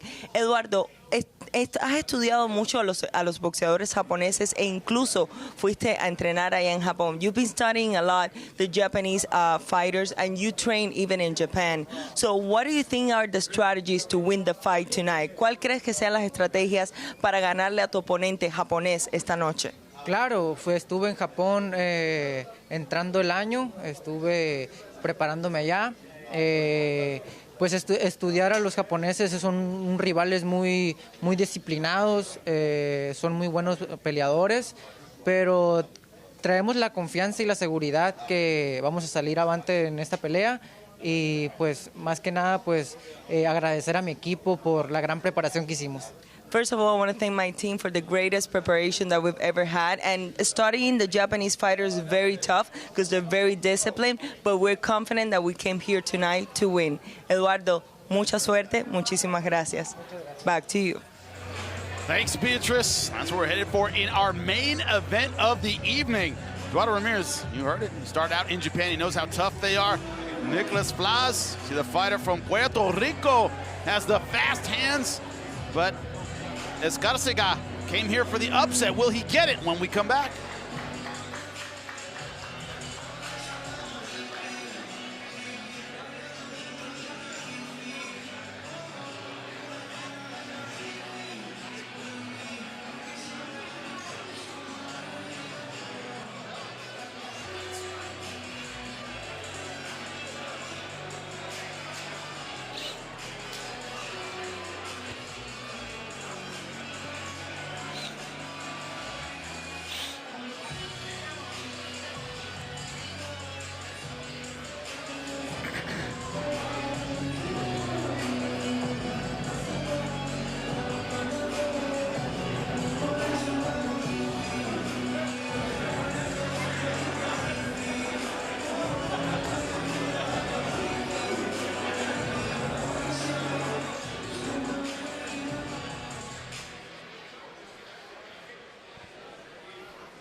Welcome back to ProBox TV, our co-main event of the evening. 10 rounds in the welterweight division. You're looking at the odds right there. Nicklaus Flaz minus 1250. Alfredo Escarcega Jr. plus 700. Gentlemen, that's insane. Escarcega 15-1-1. Late notice fight, but he is 6 feet tall. Very, very funky build. And as you said, Chris, he can fight. Let's take a look at the tail of the tape. Only 2 years separating these fighters. Look at the height difference. 6 foot for Escarcega. Weight roughly the same. Slight reach advantage for Flaz, but will Flaz be able to play the outside? That is the question. Jim Sorensen, get our co-main event going. Ladies and gentlemen, we are back with our co-main event of the evening. And the winner of this 10-round welterweight fight will be crowned the new WBA Continental USA Champion. Ladies and gentlemen, your judges for this fight, Michael Ross, Tito Wilgo, Jed O'Connor, and your referee, Massimo Montanini. Introducing to you first, fighting out of the blue corner, wearing the teal and green with black trunks. He weighed in at 146.2 pounds. His record, 15 wins, just 1 loss, 1 draw, with 7 wins by knockout. Representing Phoenix, Arizona, let's hear it for Alfredo Escarcega Jr.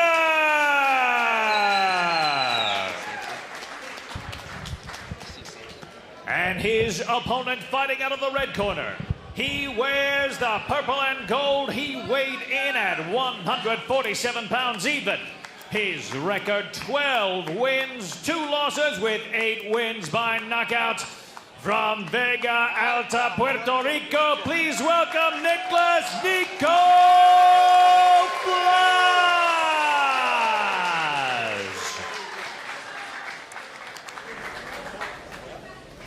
There you go, guys.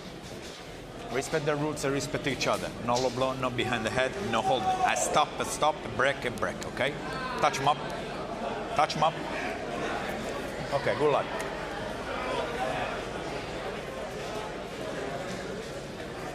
He has shown flashes of greatness here on ProBox TV. Nicklaus Flaz, last time out, knocked down in round number 1 before he knocked out in round number 6. Go back. Kid has real power, but the question tonight, Chris, he gets it with his feet. He gets it with his range. Can he do that against a much taller opponent? I mean, we'll see. I mean, this is a great matchup. This is what ProBox TV is all about. Nicklaus Flaz looked fantastic on our air last time. You know, he's one of those guys. He's the definition. You got to look past the numbers. Look at his record. Yeah, 12-2, 8 knockouts. That's a decent record. He's good. He's really good.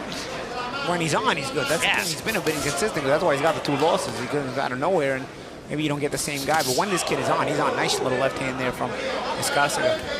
Right now, Flaz putting the pressure on. He's in the pink and purple. No low blow. Escarcega Jr. in the teal, green, and black.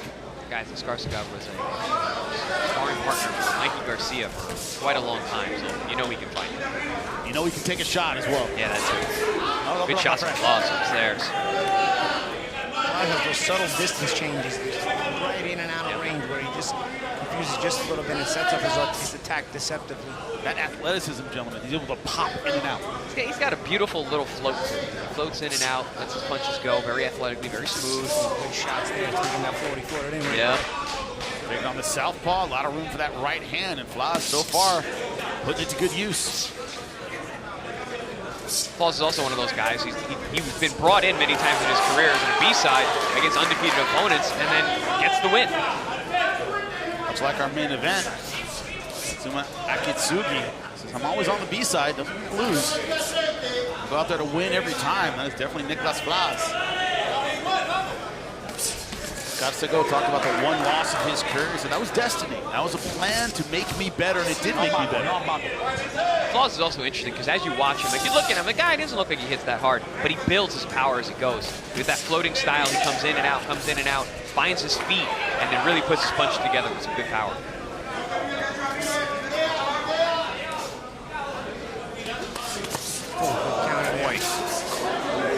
Escarcega trying to get to the body, but at times Flaz will make him pay with a headshot. There it is again.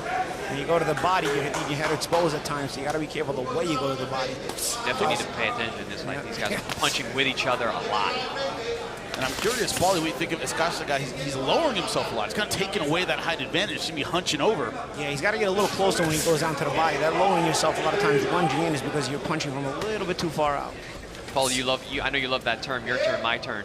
These guys are not that. No, they're punching with each other. It's our turn, and it's going to be it tonight. And it's a skill that you need to have if you're going to go up the levels. Is you got to know how to punch with guys and in between guys. And although Escarcega is having good success, it just looks like he's working way harder. Yeah. Flaz has a couple extra dimensions to him. Very versatile fighter. Flash of heads. Flash of heads, and they traded some body shots at the end of round number 1.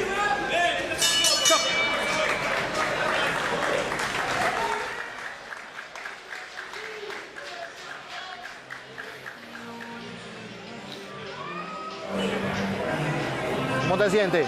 Vamos bien. Empezaste muy caliente y ese no es el plan A. El plan A es a media larga, media corta, dejándote caer. Él está insistiendo mucho por la izquierda y cada vez que tira a la izquierda está jalando duro el gancho y tienes esta mano muy bajita. ¿Va bien? Te estás tirando con la recta. Perdóname. Te estás tirando con la recta, tirándola y vendiéndola. No te tires. Welcome back to ProBox TV. You're looking inside the corner of Nicklaus Flaz. This corner said, you're starting too hot. This is we wanted a slow building kind of fight, right? We're starting off, slow it down a little bit. Slow it down. Paul, what do you think of that advice? Yeah, you know, it is a long round, a long fight, and you know, you don't want to let the pace get too far ahead of you. So I think that's where that advice will come in handy for Flaz. But he had to give himself a good round. Gentlemen, it's always funny sitting in your seat doing color. People go, what should this guy do? Well, I don't know what he trains. Right? I mean, I don't know what game plan he trained. And corner not liking him starting a little too hot, although he did have success in round number 1. Nicklaus Flaz, the pink and purple.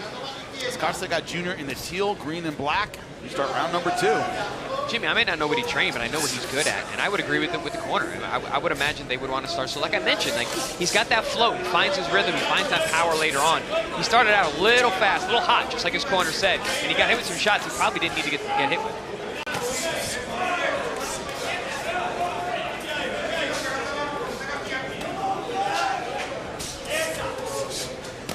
Oh, good body shot there. Gloves. Once again, Escarcega, late notice opponent change, but said I have no problem. I want this opportunity. He knows what it means to fight in the co-main event.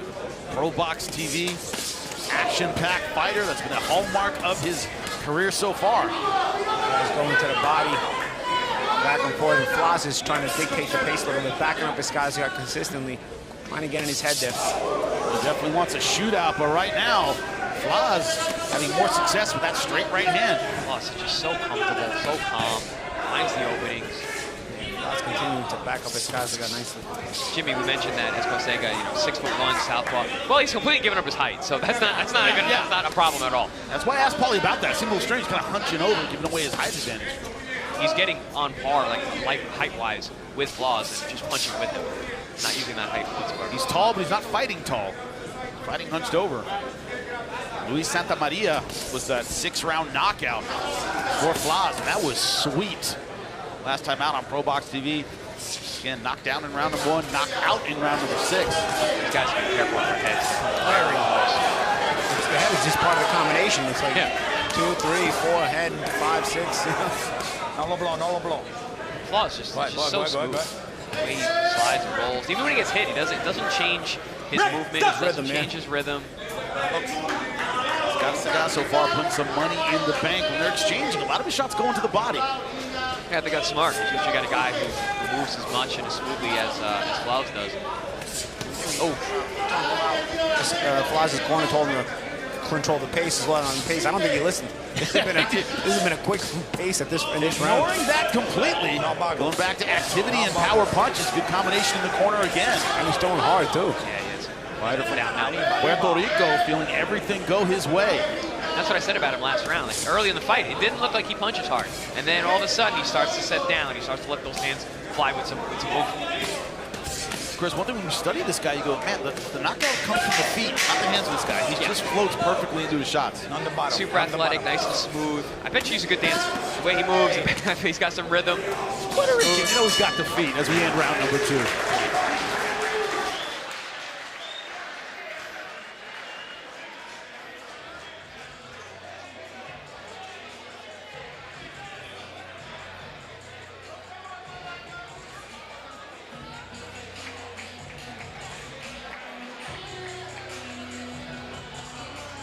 Estás en tu ritmo, estás en tu distancia. Tiro la zurda, déjate caer y ahí lo vas a cachar. Cuando caí para acá, bueno, adiós. Ok, muy bien. Te cachó. Pero te cuidando del lado. Ok. Te cachó. Corner saying when he takes the left, that's when you catch him. Once again, trying to calm their fighter down. Nicklaus Flaz, welcome to the corner of Alfredo. Box a little bit more, okay? Use your fucking skills. Escarcega Jr. Staying there training with a power punch. Yeah.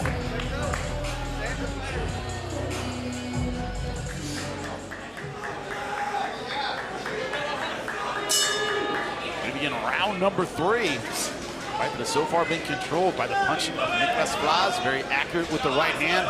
And that footwork, impressive throughout. You know what, I like the pace of this fight. It's entertaining. It's what we like here at ProBox TV. And I tell you what, it's also referees like Massimo Montanini has not had to do that much of a job here, getting in between these guys and breaking them up. They have put a great action fight. And it's the kind of fight the referees also like to referee. Stay out of the action and let the fighters just go at it and bang away. Yeah, between the two of these guys, we got less than 30 fights, but you can see the class. They're both very, very classy.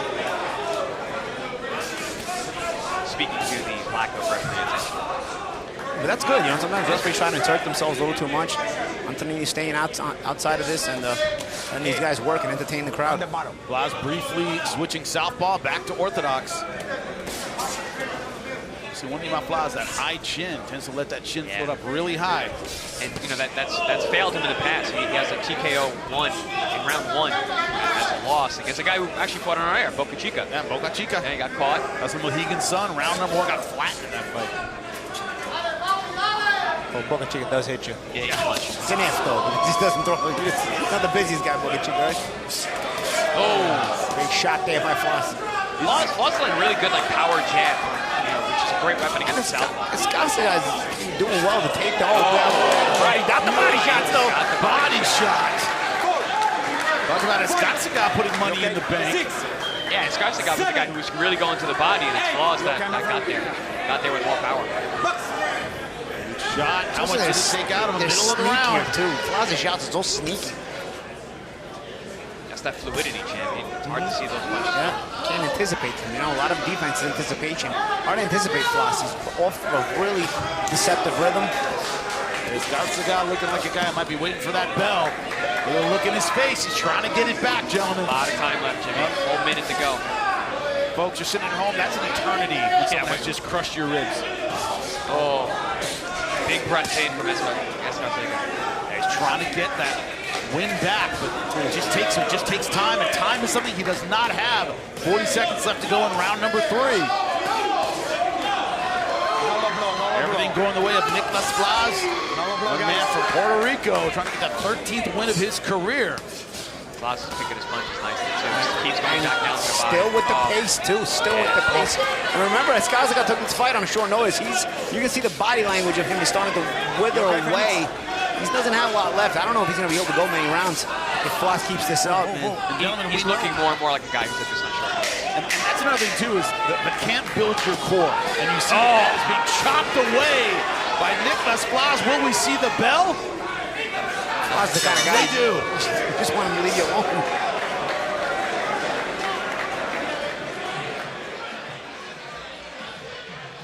And great round again from Nicklaus Flaz, this time with a knockdown. Yeah, I mean, he's got this brilliant rhythm from the outside. He keeps his head moving. It's hard to see where the punches have come from. Almost impossible to anticipate. Nice shot there. And this does not forget the body as well. That was it. That's solar a good plexus. shot. Solar Yep. plexus. Nice inside uppercut. Oh, that's like a stab, bro. It's like you're taking a knife and jamming it up the guy's stomach. Involuntary CPR. That's kind of what it feels like. Right through the center. And look at Flaz. Cool, calm, and collected in the corner. Not breathing hard. These guys look like they're in 2 different fights. Let's go, bro. You got to catch that second win. They kind of are. Yeah, they are. One guy's winning, one guy's Remember, losing. keep it in the center ring, okay? Don't sit, don't go. Tengo el tiempo. Vamos, Nico. Está luciendo bien. Nicklaus Flaz in his corner, looking like he just got out of bed.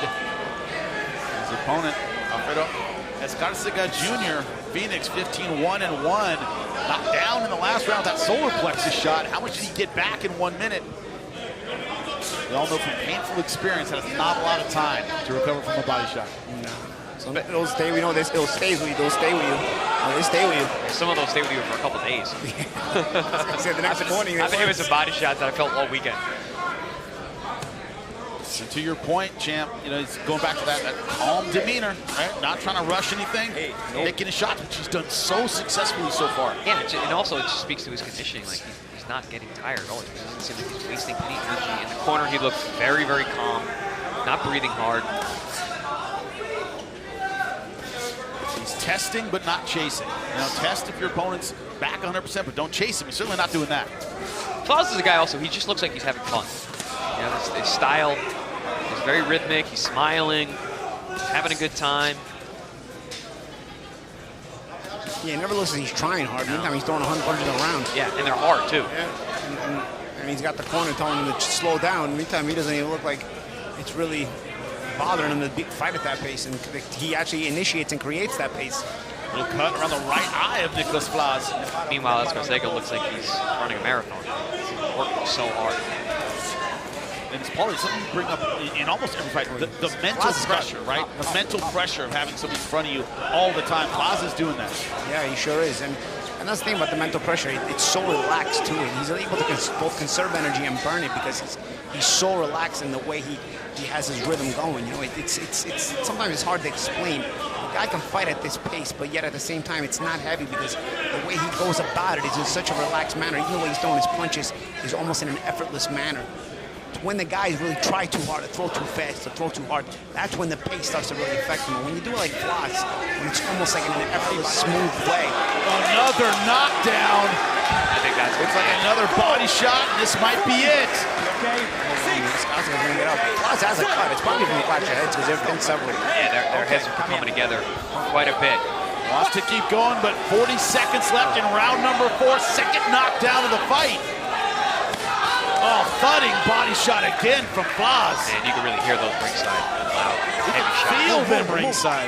Credit Escarcega, man. He's trying to show up at the last minute notice just for a check. He's trying his hardest to win the fight and be in it, but it's too much. Overwhelmed. Second knockdown of the round. Corner is up on the ring post. I think this is over. And it is. You gotta say he's being too brave. I give him credit, but Cornerman is up. They have stopped the fight. I think a very compassionate decision, ladies and gentlemen. And I think at the right moment. You know, you gave him all the chance you could to let him, you know, be brave and be a man about it. And he was. He reacted the right way. But at the same time, there came that moment where somebody had to rescue him because he was being too brave. And he didn't look to be saved either. He wasn't like looking at the corner, telling him to stop it. His corner made the decision, and it was a good one. Yeah, I thought it was just at the exact right moment. Perfect stoppage, perfectly timed. And some of the replays, that body attack by Flaz, and again, and you know, he even knows what punches to select. As Escarcega's going away, he realizes the head is open. He goes to the head as well. That hook. Another impressive performance by Nicklaus Flaz. This kid is a problem. Yes. Gentlemen, at ringside, you couldn't just hear him, you could feel him. I mean, like, they were so thudding and getting sonic booms on those shots. Leaning into every shot.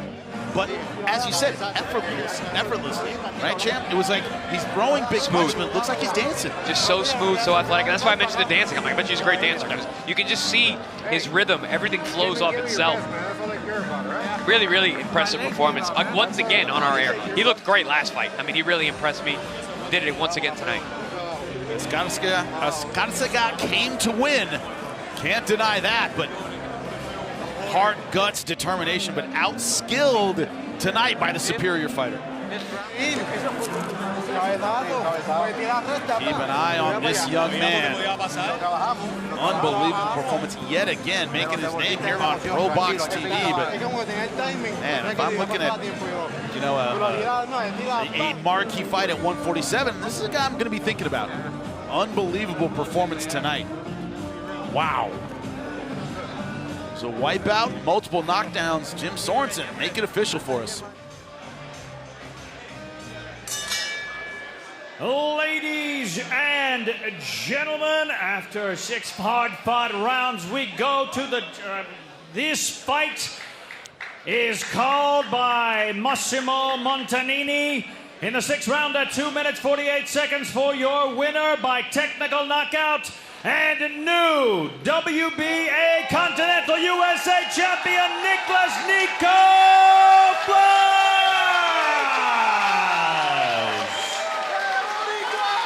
Another knockout with multiple knockdowns. Most impressive we've seen so far on ProBox TV from him? Yes, no? I don't know if it was the most impressive because I was really impressed last fight. But this one, I mean, he got a late placement. He did what he was supposed to do. He attacked the body, looked smooth. He still got hit with some shots that make me nervous. Like you mentioned, the chin up in the air. But obviously, he's very, very talented, has a very, very interesting style. Yeah, we go and recap this. You know, Escarcega didn't start out like a guy who took it on a last-minute notice. You know, he started out, he wasn't trying to save energy. He was fighting, but Flaz was up for it. You know, Flaz was a guy who loves to bring the fast pace, loves to have that versatile rhythm, hard to time, and he was sneaking in those body shots. You see a knockdown with the uppercut to the solar plexus there. That was really the beginning of the end for Escarcega. He didn't last too many more rounds after that. You know, like we say, those body shots stay with you. Well, when you've taken it on a last-minute notice, your conditioning is even less. So those body shots did start to stick around, and Escarcega was done by round 4. And Flaz didn't do him any favors. He went right back to the body. It's very, very tricky with those shots. Knew that it was just a matter of time. You can't toughen your chin, but you can toughen your core, and that's what a lot of camp is. Yeah, right? You're doing the sit-ups. Yeah. Everything. You're hardening your entire body. You're building armor during camp. Yeah. And when you take a fight on short notice, you just don't have that. And as much as you build up your core, mood, body shots are still horrible. They're still god-awful. If a guy has a committed body attack consistent, it's just... It takes away the desire to fight, and that's what happened to Escarcega. He wanted to keep fighting, but his body would not cooperate anymore, and I think his corner had the stoppage at the right moment. Yeah, spirit was willing, the flesh unfortunately weak, or made weak by Nicklaus Flaz. 13th win of his career, 9 knockouts now total. This young man from Puerto Rico looking absolutely fantastic yet again. But don't forget, still have a main event to go. That's right, Mexico versus Japan. We'll be right back with it.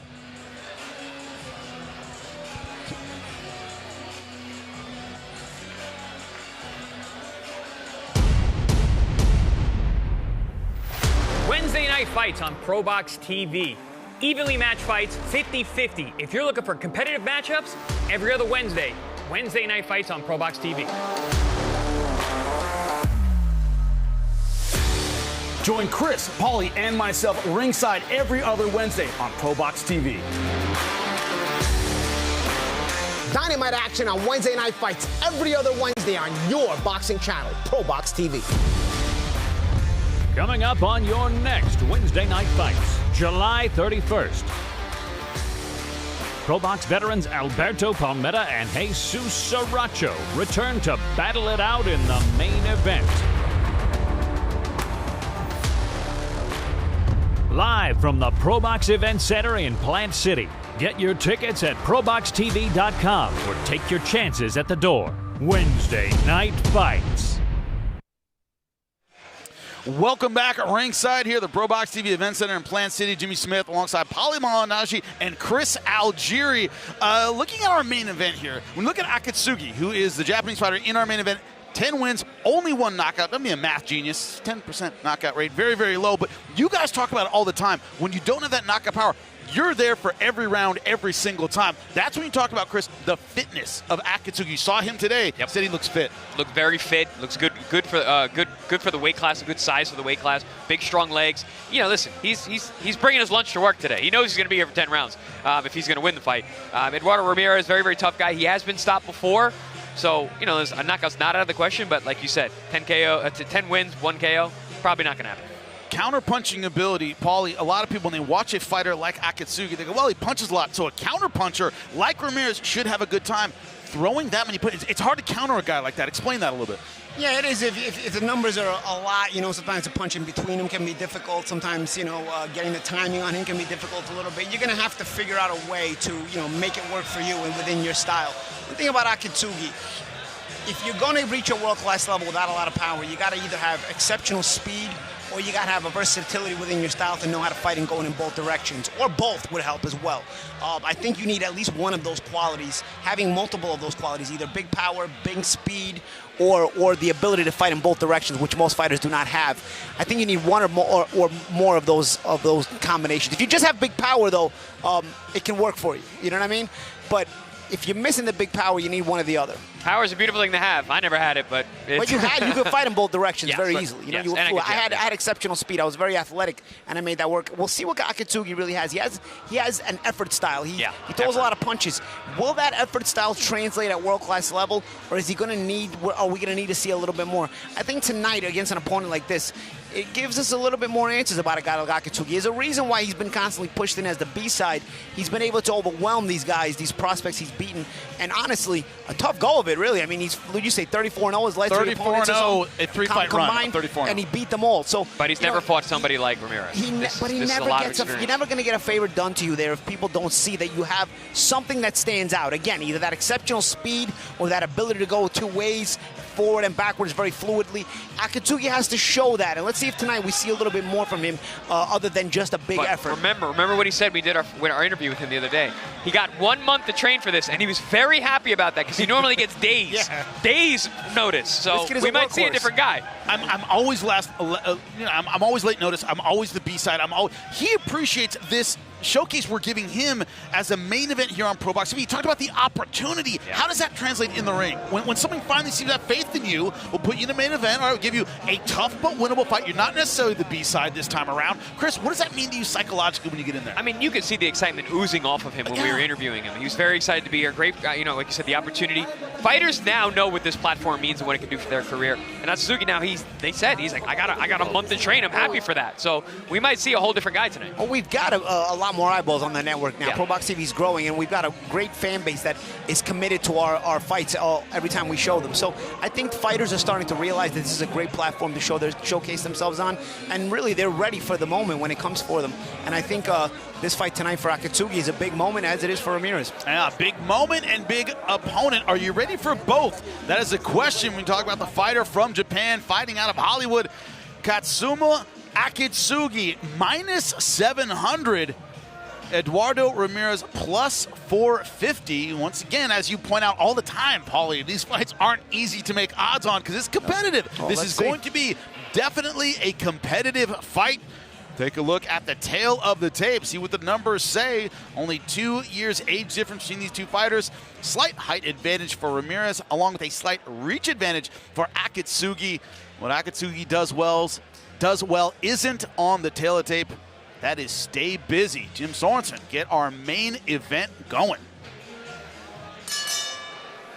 Ladies and gentlemen, the moment you've been waiting for, our main event of the evening. That's right, this fight is scheduled for 10 rounds in the bantamweight division. Your judges for this bout, Max Parker Jr., Michael Ross, and Tito Wilgo.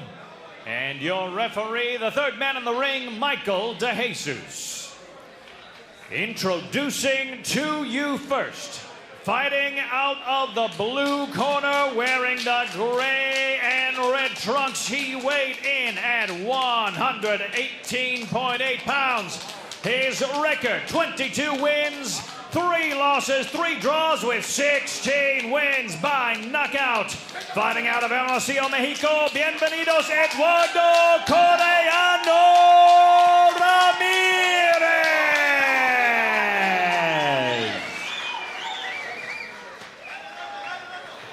And his opponent, fighting out of the red corner, wearing the red, green, and white trunks. He weighed in at 118.6 pounds. He is undefeated. His record, 10 wins with 1 win by knockout. From Hollywood, California, by way of Wakayama, Japan, please welcome Katsuma, el cohete japonesito, Akitsugi.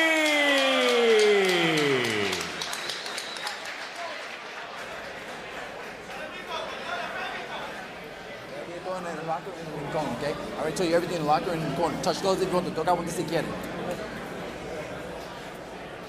We are ready to go in our main event. Katsuma Akitsugi looking right now in the green and red, taking on Eduardo Ramirez. We are underway, round number 1. When I looked at Akitsugi's record, the thing that stood out to me is he has fought a lot of places like Pico Rivera, Corona. Now, that might not mean anything to you if you're not a California native. You fought some tough Mexicans. Not just fought them, sparred them. That's what he talks about, going around from gym to gym and sparring with everyone. And I'm an out-of-towner. Everybody tries to kill me. This guy's tough. Yeah, you can see his rhythm is of a fast pace. You see, even when he's not punching, he's trying to, be a little bit deceptive, constantly in motion. What they used to say that about that Henry Armstrong, perpetual motion. Yep. Thanks for the word, man. I hate when I can't think of the word. It's on the tip of my tongue. Perpetual motion. Like a whirling dervish. Yeah, well, obviously Armstrong, one of the greatest ever. But Akitsugi has to try to imitate a little bit of that, and you can kind of see in his body language that he tries to have a rhythm where he's constantly in motion and constantly trying to be deceptive on the Lomachenko, if you're a younger fan and don't know Henry Armstrong, it's the same deal. He's always moving and punching at the same time. Yeah, and Lomachenko, another southpaw, but he also knew how to create the balance behind it, the change of angles, and put the combinations behind it. And he had power. Yep. Especially those lighter weights. Ramirez in the black and white, a counter puncher, looking for the opportunities. We talked before about the difficulty in finding opportunities against someone who moves like Akitsugi. You can see, Akitsugi, he's got a fantastic build for this weight class. Tall, he's long, he's got good feet, he's in and out, wide shoulders. And Akitsugi also, you can see the confidence in his body language because, like you said, he's been getting fights on a few days' notice. Now he gets a month to train for this one. Felt like he had a full training camp. Wait till they give him real full training camps.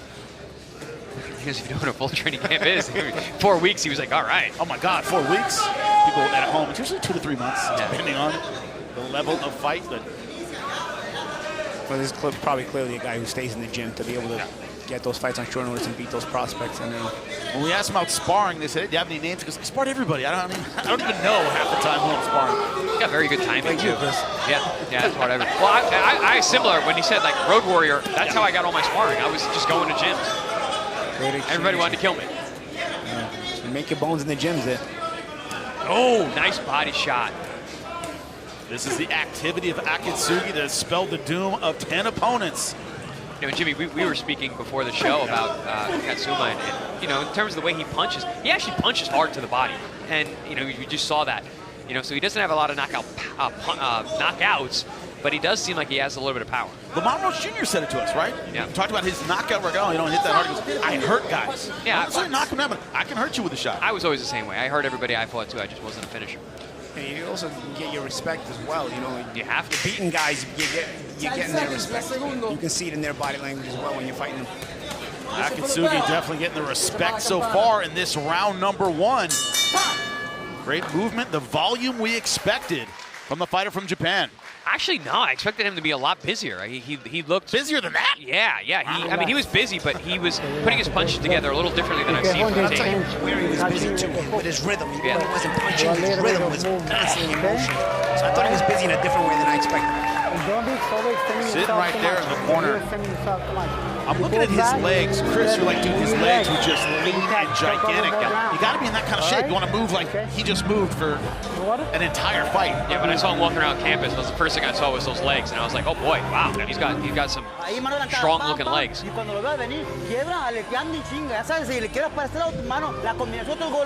Igual para este lado. Sigue intentando esa combinación que es al cuerpo y las combinaciones. Importante, te recomiendo aquí, la mano izquierda abajo y el volado arriba rematado. Ponte usado. Cuando él venga, keep trying the body shots, then come across is the advice from his corner, Eduardo Ramirez. Sound advice, gentlemen? Work the body, slow this guy down a little bit. See if you can slow those legs down. He's got to get going with something. I mean, he's getting overwhelmed at this point. Yeah, he's going to have to create something to confuse Akitsugi in terms of being so comfortable pressuring him. You know, either catch him coming in or you know, be active or at least understand how to change range with your legs so that Akitsugi can't find the range. So with the good body shots there, that's another way to do it. If you can slow down Akitsugi with your body shots. Yeah, I mean, at this point, Ramirez looks a little confused. Trying to deal with the in and out movement. Nice right hand. And Eduardo Ramirez caught Akitsugi coming in. That's another thing you got to time him coming in too. Last time against Ramon Cardenas, this is where he found success in the counter punching. Good shot there by Akitsugi as well. And we got a little slugfest going on. The fight has broken out in round number 2.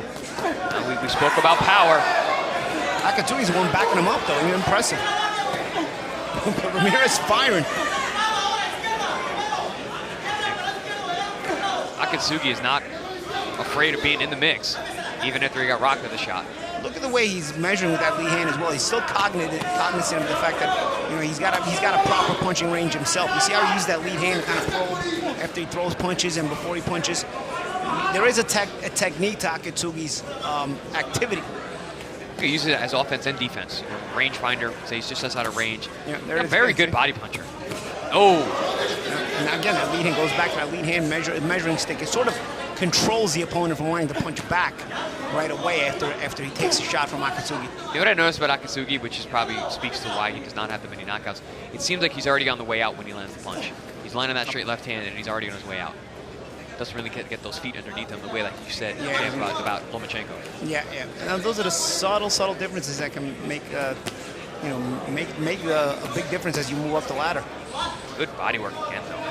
He committed to that shot to the body, that's for sure. Talked to a guy once who sparred with Paul Williams, another volume puncher with a very awkward style, and he said it's like you're a destroyer and all these planes are flying around you, hitting you from all these different things. Like, where is all this stuff coming from? Death by 1,000 cuts. Death by 1,000 cuts, exactly. Punisher Williams, he was a great fighter. Yeah, great fighter. Oh, nice angle. Creation. I've seen that a couple of times from Akitsugi where he changes the angle to the right and then he... Nice big left hook upstairs. Make no mistake, gentlemen. Ramirez came to fight. Oh yeah, he always does. One thing about Akitsugi, you want to be active, it's good, but you want to make sure you don't take too many of these clean shots as well. It may not cost you this fight, or it may, who knows, but it's bound to cost you eventually. You got to be careful. Ramirez can punch. He's got 16 KOs and 22 wins. I mean, he's not a light-fisted guy whatsoever. Starting to get some entertainment in round number 2. Both these guys had great movement in round number 1. Round number 2, a lot of planting and fighting. Good two-way action here in round 2. There's that good straight right hand, beautifully timed shot. That wobbled Akitsugi a bit there, but he came right back and he started using that lead hand distance control. Did some great work along the ropes. Straight left hand was finding home. Okay? Me? Yes. A little bit more. No forget your angle. Is that the difficulty, Chris, a little bit with that, what we call over-moving, where you're never on balance because you're always moving all the time? Can a shot that normally wouldn't do much knock you off balance? Yeah, but that was a good clean shot, and Ramirez can punch. I'm more concerned about Akitsugi's own power because of the movement. He's not getting his feet underneath him the way that a real power puncher would.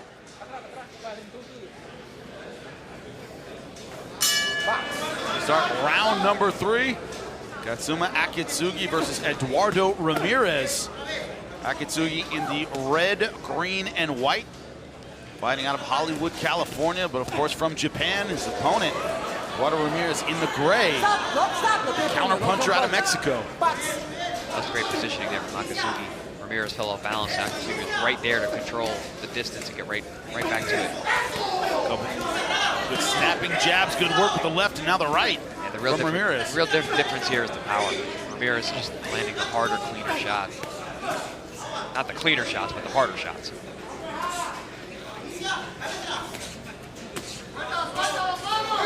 Constant pressure, constant rhythm. And I like the way Akitsugi also changes the amount of weight on each of the shots. Sometimes a touch shot, he mixes in with a little snappy shot, back to the touch shot, mixes it in downstairs to the body. He does have a change of speed, change of the amount of intensity, the amount of snap that it's on each shot. And he mixes it in all with that lead hand probe as well to kind of control the technique and the distance of the shots and also protect himself on defense. Probe, that's a great description of that lead hand. Pawing jab right there, just as you mentioned it, Paulie. Yeah, but you see he paws it, he jabs it, and he sometimes he's just touching the lead glove just to control Ramirez's lead glove. And he always, I mean, the body shots, he almost always throws hard. He's a good body puncher, I can see. Also a little bit of head movement as well. Good shot counter in there from Ramirez. Ramirez places the punches well. You know, that was right on the chin. Punching with Akitsugi, trying to get him on the way in. Good body punch there. Left hook to the body. Ramirez, of course, a counter puncher, as you know, Chris. You know, Leopards don't change their spots. You are what you are. You fight how you fight. How would you change up what you've seen so far in round number 3 if you're Ramirez or his corner? I would like to see a little bit of a jab. You know, at least hit that lead shoulder. I know he's a southpaw, but put that out there. Get him busy. That probe is not coming at you hard. You can jab hard over and that. Also, you got to throw off that probing control that Akitsugi has. That's why he's able to control the pace of the fight. If you take that away from him, maybe you make him a little less comfortable. Right now, it seems like Akitsugi's controlling the pace of the fight, the rhythm of the fight, while Ramirez is landing the occasional shot here and there. And at times, there are some good shots, but he doesn't have. They're not fighting the fight that Ramirez wants to fight. They're fighting the fight Akitsugi wants to fight. Yeah, absolutely. Yeah, they have been countering power shots from Ramirez. Good when they've landed, but certainly the busier fighter, as we expected. Akitsugi. Akitsugi just doesn't give you a break. Just constantly in your face. Oh. He's the guy that shows up to sparring, you go, ugh, this guy again. Guy, right? Oh yeah, with headgear and big gloves on, this guy's a nightmare. They'll never get him out of there. Yeah. Akitsugi in control as we end round number 3. But Paul, you put it perfectly. It's his kind of fight. His kind of pacing, his kind of fight. Could start to wear mentally on opponents. Let's see. You work out better. Much better. You will move it and you speed more, okay? The latter you see, you know the rhythm. You control the distance. You control the fight, okay? Akitsugi out of Japan, but wanted the American flag because he trains out of the United States, Hollywood, California. Married to a woman from California. All right. So, have fun in there. Work the angle. You know what to do, okay? Don't rush things. Güey. Vete las combinaciones por dentro, le golpea al cuerpo. Ahorita se paró porque le golpeaste al cuerpo, lo dejaste trabajar. Es al cuerpo y los remates arriba. Al cuerpo y los remates, ya sea que quieres para acá, pam, pam, pam, y a la verga, opa. Puedes repetir la misma mano, güey. Pero no te quedes sin tirar, güey. Fuérzate. Don't need a lot of Spanish for that. Those combinations to the body come over the top. Akitsugi ready to go. It's been his kind of fight as we go into round number 4, scheduled for 10. Good snappy shots there from Akitsugi. Defense and moving the head. See, I like that he's also fluid from defense to offense as well. So those little looks he changes as well. And he keeps you busy, man. He keeps you thinking. Oh, yeah, absolutely. Not the hardest puncher, but he keeps you constantly thinking, constantly guessing. A guy like him, there's no rest. There's no rest in the ring. You're fighting 3 minutes of every round. And I'm sure that's how he beats a lot of these undefeated guys. You know, what's so funny, too, when you look at that stretch, when I was looking at these opponents, and their corners were always going, come on, man, turn it on, go after this guy. It's almost like he never hurts you enough to kick you into that second gear. But you start wearing down a little bit, right? The guys would go, oh, he's not hurting me. And you go, he doesn't have to hurt you to beat you. But that's also, here's another thing, too. When you're hitting guys with shots they can't figure out where they're coming from, it can be intimidating, you know, because while not all punches are concussive, big punches are not as concussive, they're also not tickling you either. So when the constant shots are getting you from places where you can't figure out where they're coming from, or they keep surprising you, it automatically makes you a little bit hesitant. And sometimes technicians, that's all they need you to be, is just a little bit hesitant, and they control the fight. Akitsugi is an aggressive technician. But also a guy like Akitsugi, the power is insidious. It just builds. You don't even notice it. It's like all of a sudden you got a flu. It's just sucking the life out of you. Why can't I see? Why is my nose swollen? Exactly. Like 1,000 mosquitoes just sucking the blood out of you. Akitsugi so far having a great fight. His opponent Eduardo Ramirez from Mexico, looking for redemption after his last fight against Cardenas when he was competitive. He was ahead on one scorecard, knocked out in round number 9. It took 1 week off before going back to the gym. You heard him tell Beatrice Callis that I'm a better fighter this time. We're going to see a different guy, but not a lot of counter opportunities so far, and that's his style. Guys, I'm sensing something right now from Akitsugi, excuse me. He's really finding his rhythm right now. Yeah, he's in a flow. He's getting more comfortable staying in front of Ramirez. It seems like he's got his timing down. He feels like he can be in front of Ramirez and not really get hit clean. Both offense and defense. Is that good, comfortable? Because we see, if you're alert, he's very alert because he keeps that. Look at him, he changes level subtly, and you can see those little foot feints change level, and he drops in, drops out. Good shot there. That's a knockdown. A balanced shot, but it's a knockdown. Gloves hit the ground. That is a knockdown. Yeah, I'm telling you, he's in a flow right now. Impressive. I'll tell you what that is too. You're punching at the opposite stance. You're throwing a wide right hand, and the shorter left hand hits you, and then you follow through with your own right hand. So the momentum of the shot hitting you moves you that way. Plus your missed shot moves you that way, and you fall over and you tip over. Everything going the way of Katsuma Akitsugi. Knocked down in round number 4. Talk about his lack of power, but his timing so far exemplary, gentlemen. And punch selection. Very impressive mix.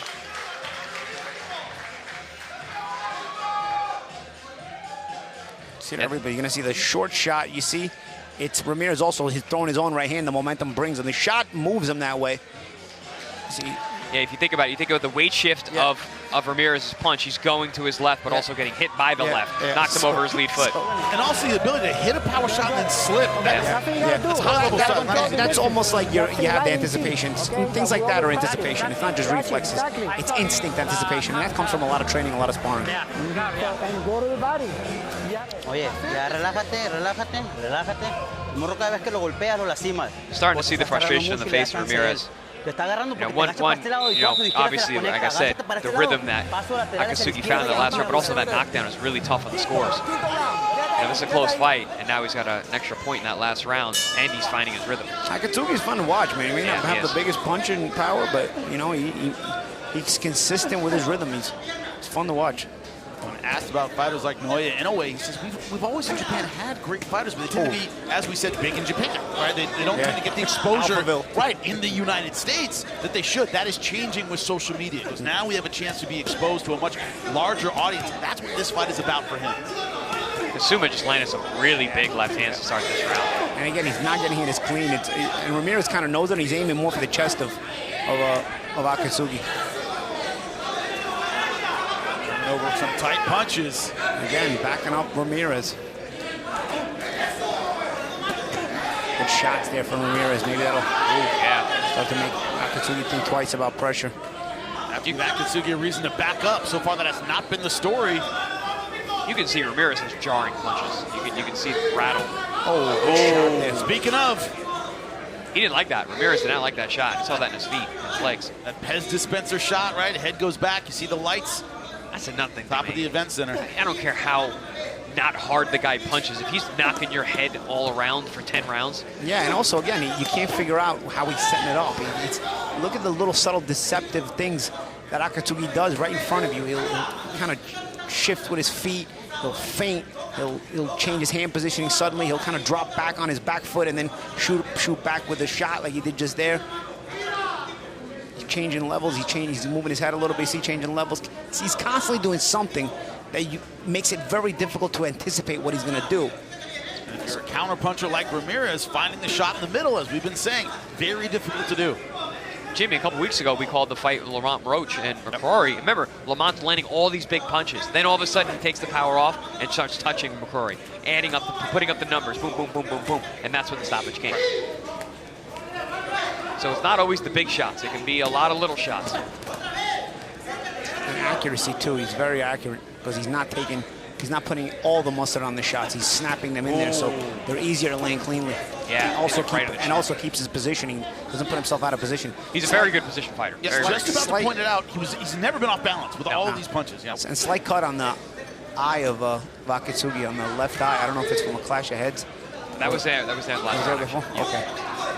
They were working on the corner. Well, he's been hit by some clean punches from Ramirez. He's found his slight opportunities to counter. But not enough to win rounds and then win the fight. That guy staggered Ramirez. Listen, I know he's only got one KO. He's hurting Ramirez at this point. This round, he's been putting on some heavy shots. Ramirez, his legs are not taking Well, again, you're going to get the respect of your opponent when you set him up this way and he can't figure out where they're coming from. That's how you win at a world-class level, even without the big punching power. You keep guys guessing. Let's see how far this style takes Akitsugi.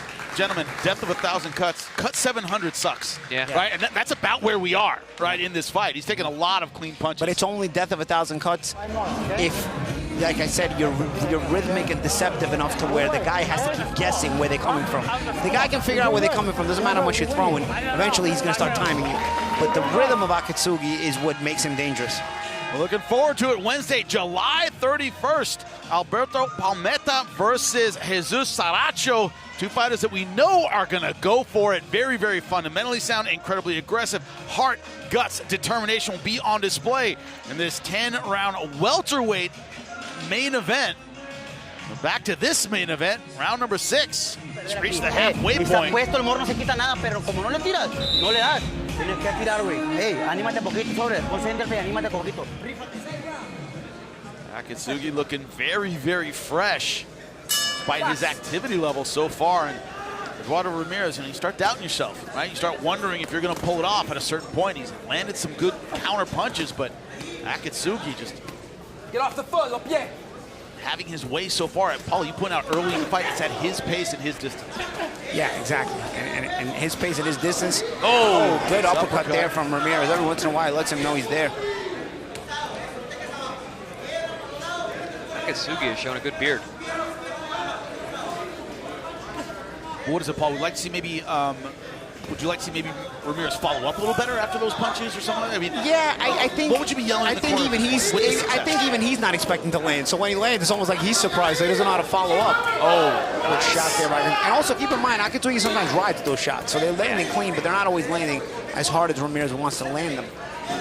So that's why Akitsugi's right back in his face after he gets hit. Well, that's the thing. When you're in perpetual motion, you're never really set to get hit and take the full brunt of it, of the power. And again, the change of rhythm, change of angle. You saw Akitsugi throwing the left hand around the side instead of throwing it straight. You know, then he tries to spin off on the weak side. There he is again, spinning off on the weak side of Ramirez, changing the angle, looking to punch. Always on balance. Like a poor man's Lomachenko. Yeah, and Akitsugi has fought in different weight classes. He said he feels the best at this weight class. And Chris, talk about the fitness. He's looking shredded. He looks big. Legs look good. Big for the weight class. Right. I will say that. I know he's pretty tall. He's got wide shoulders. Got big legs. He's definitely a good-sized 119-pounder. Talked about his respect for Freddie Roach. Everyone at the Wild Card gym where he trains says he gets great work every single day, and it's showing tonight. Yeah, I spent 2 years at Wild Card, and if it's anything like it was when I was there, it's a great place to get work and apply your craft if you're a fighter. I think this is the sparring session, as we mentioned, Chris, that everybody hates. It's got to be sparring this guy. Oh, yeah. He's in your face, trying to hit a jumping beat. I bet you he's there. I'm sure he's there every day. Every sparring day. Oh, nice left hand. Some blood flying off the face of Eduardo Ramirez. And, Champ, I agree. I mean, he's very fun to watch. It's a very entertaining style.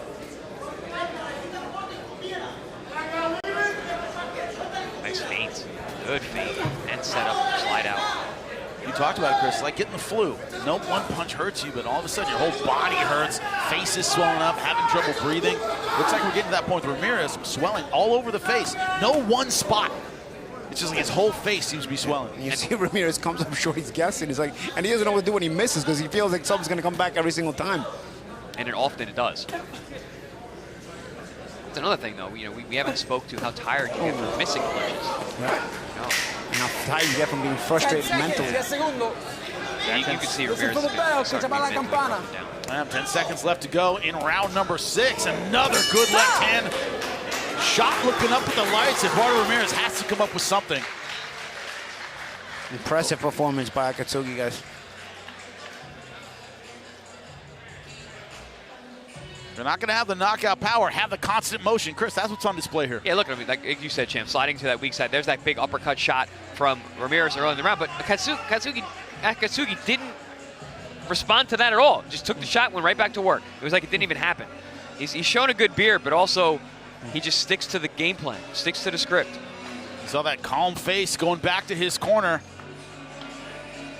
I know he's Japanese, and Bushido culture is everything's going his way right now. No pasa nada, coreano, El morro lo puedes acabar como tú quieras. Porque le metes la mano, pero te falta tirar, güey. Hazme caso. Concéntrate con maldad, güey. Con maldad.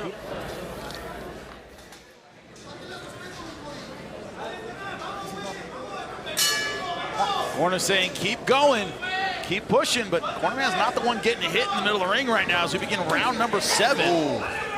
Big left hand from Ramirez starting around. Can he string them together? That is the question. Jimmy Smith, Paulie Malignaggi, Chris Algieri ringside here at the ProBox TV Event Center. Our main event, it is Katsuma Akitsugi versus Eduardo Ramirez. Akitsugi undefeated, only one knockout. You see why he's undefeated with the performance he has had so far tonight. He's looking very sharp, and you know, again, I'm bringing it back to that he was excited to have 4 weeks notice. Let's give this guy 6 or 7 weeks. Yeah, give this guy a 2-month camp. Yeah, let's see what happens there. Oh, cut over the eye. Is he over the eye? Was that clash of heads? Their heads came together. The referee has not called it a clash of heads, so we do not know. And if the referee doesn't see it, it didn't happen. Unless they get a replay of that, but right now, so far, Akitsugi acting as though he's not cut. Leading pretty bad, gentlemen. You mentioned that warrior spirit, the Japanese culture. That's one thing that you see with the chin. Every time he gets hit, he goes right back to it. He's bleeding, it doesn't matter. He has a job to do. Will this energize Eduardo Ramirez? I don't think it's energized Akitsugi. I feel like he's throwing a lot more punches. Rock is telling us it was a headbutt. Yeah, southpaws versus righties. You have that problem. It just happens. It's almost like a natural occurrence. It's a gusher. Now you start to see him. He's starting to try to rub the eye. You saw a deep blink. But not letting up on the attack. Nice push off there from Akitsugi. Constant straight left from that southpaw stance. Said tonight, I'm going to make the most of this opportunity. Man, look at the deceptive way. Even when he's in front of you, look what he does. You see that lead hand, changing levels. Watch the subtle things. Changing the target to the stomach. Nice judge of distance there, too, with that little pull. Slight step in, slight step out, trying to draw you in, trying to fish you in so you lean in and he punches you. Constant rhythm from Akitsugi. Nicknamed the Japanese firecracker, or Japanese rocket, depending on your translation, but might be the magician. He does this. He waves that hand and then hits you with the left. Good counter there from Ramirez. Distraction all the time so far from Akitsugi. Yeah, you need a lot of deception, a lot of illusion. You're going to fight like this and be effective, and Akitsugi does have that. You can see that in his style. Blood from the nose of Ramirez and the mouth. Yeah, those are from punches. Yeah. The definition of a war of attrition. Akitsugi just keeping the pressure on in round number 7. 10 seconds left. The fighter so far, the fighter from Japan in complete control, but a cut caused by a headbutt has given Ramirez a target. Will it be enough?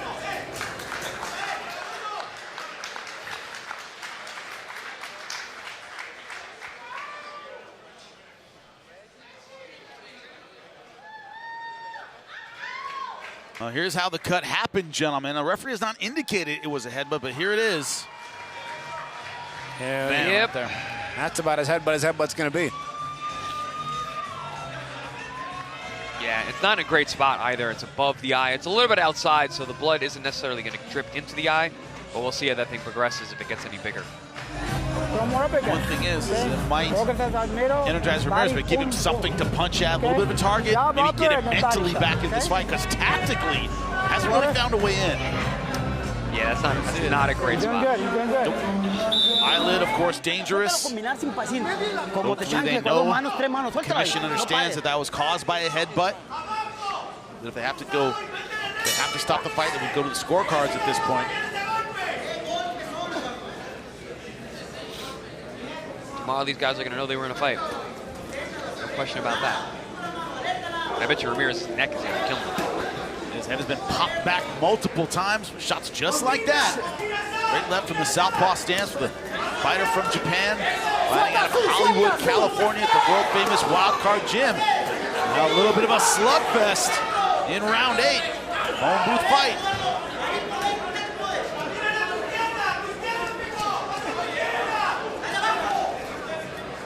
Gentlemen, he's so good at turning off and throwing that left at exactly the right time. But we keep taking on his positioning, his power, his balance, his physical strike. Like his balance is great. He's in a good position. He's got strong legs. He's able to move his man around. Oh, good body shot too. And the variation went around the side to the body, up the middle with the uppercuts. Ramirez is really A uncomfortable. lot of blood out of the nose of Ramirez. There's a clash of heads again that just happened there. You see some of the touches to come back with a snappy, hard shot after it. So the deception in there. Very good rhythm.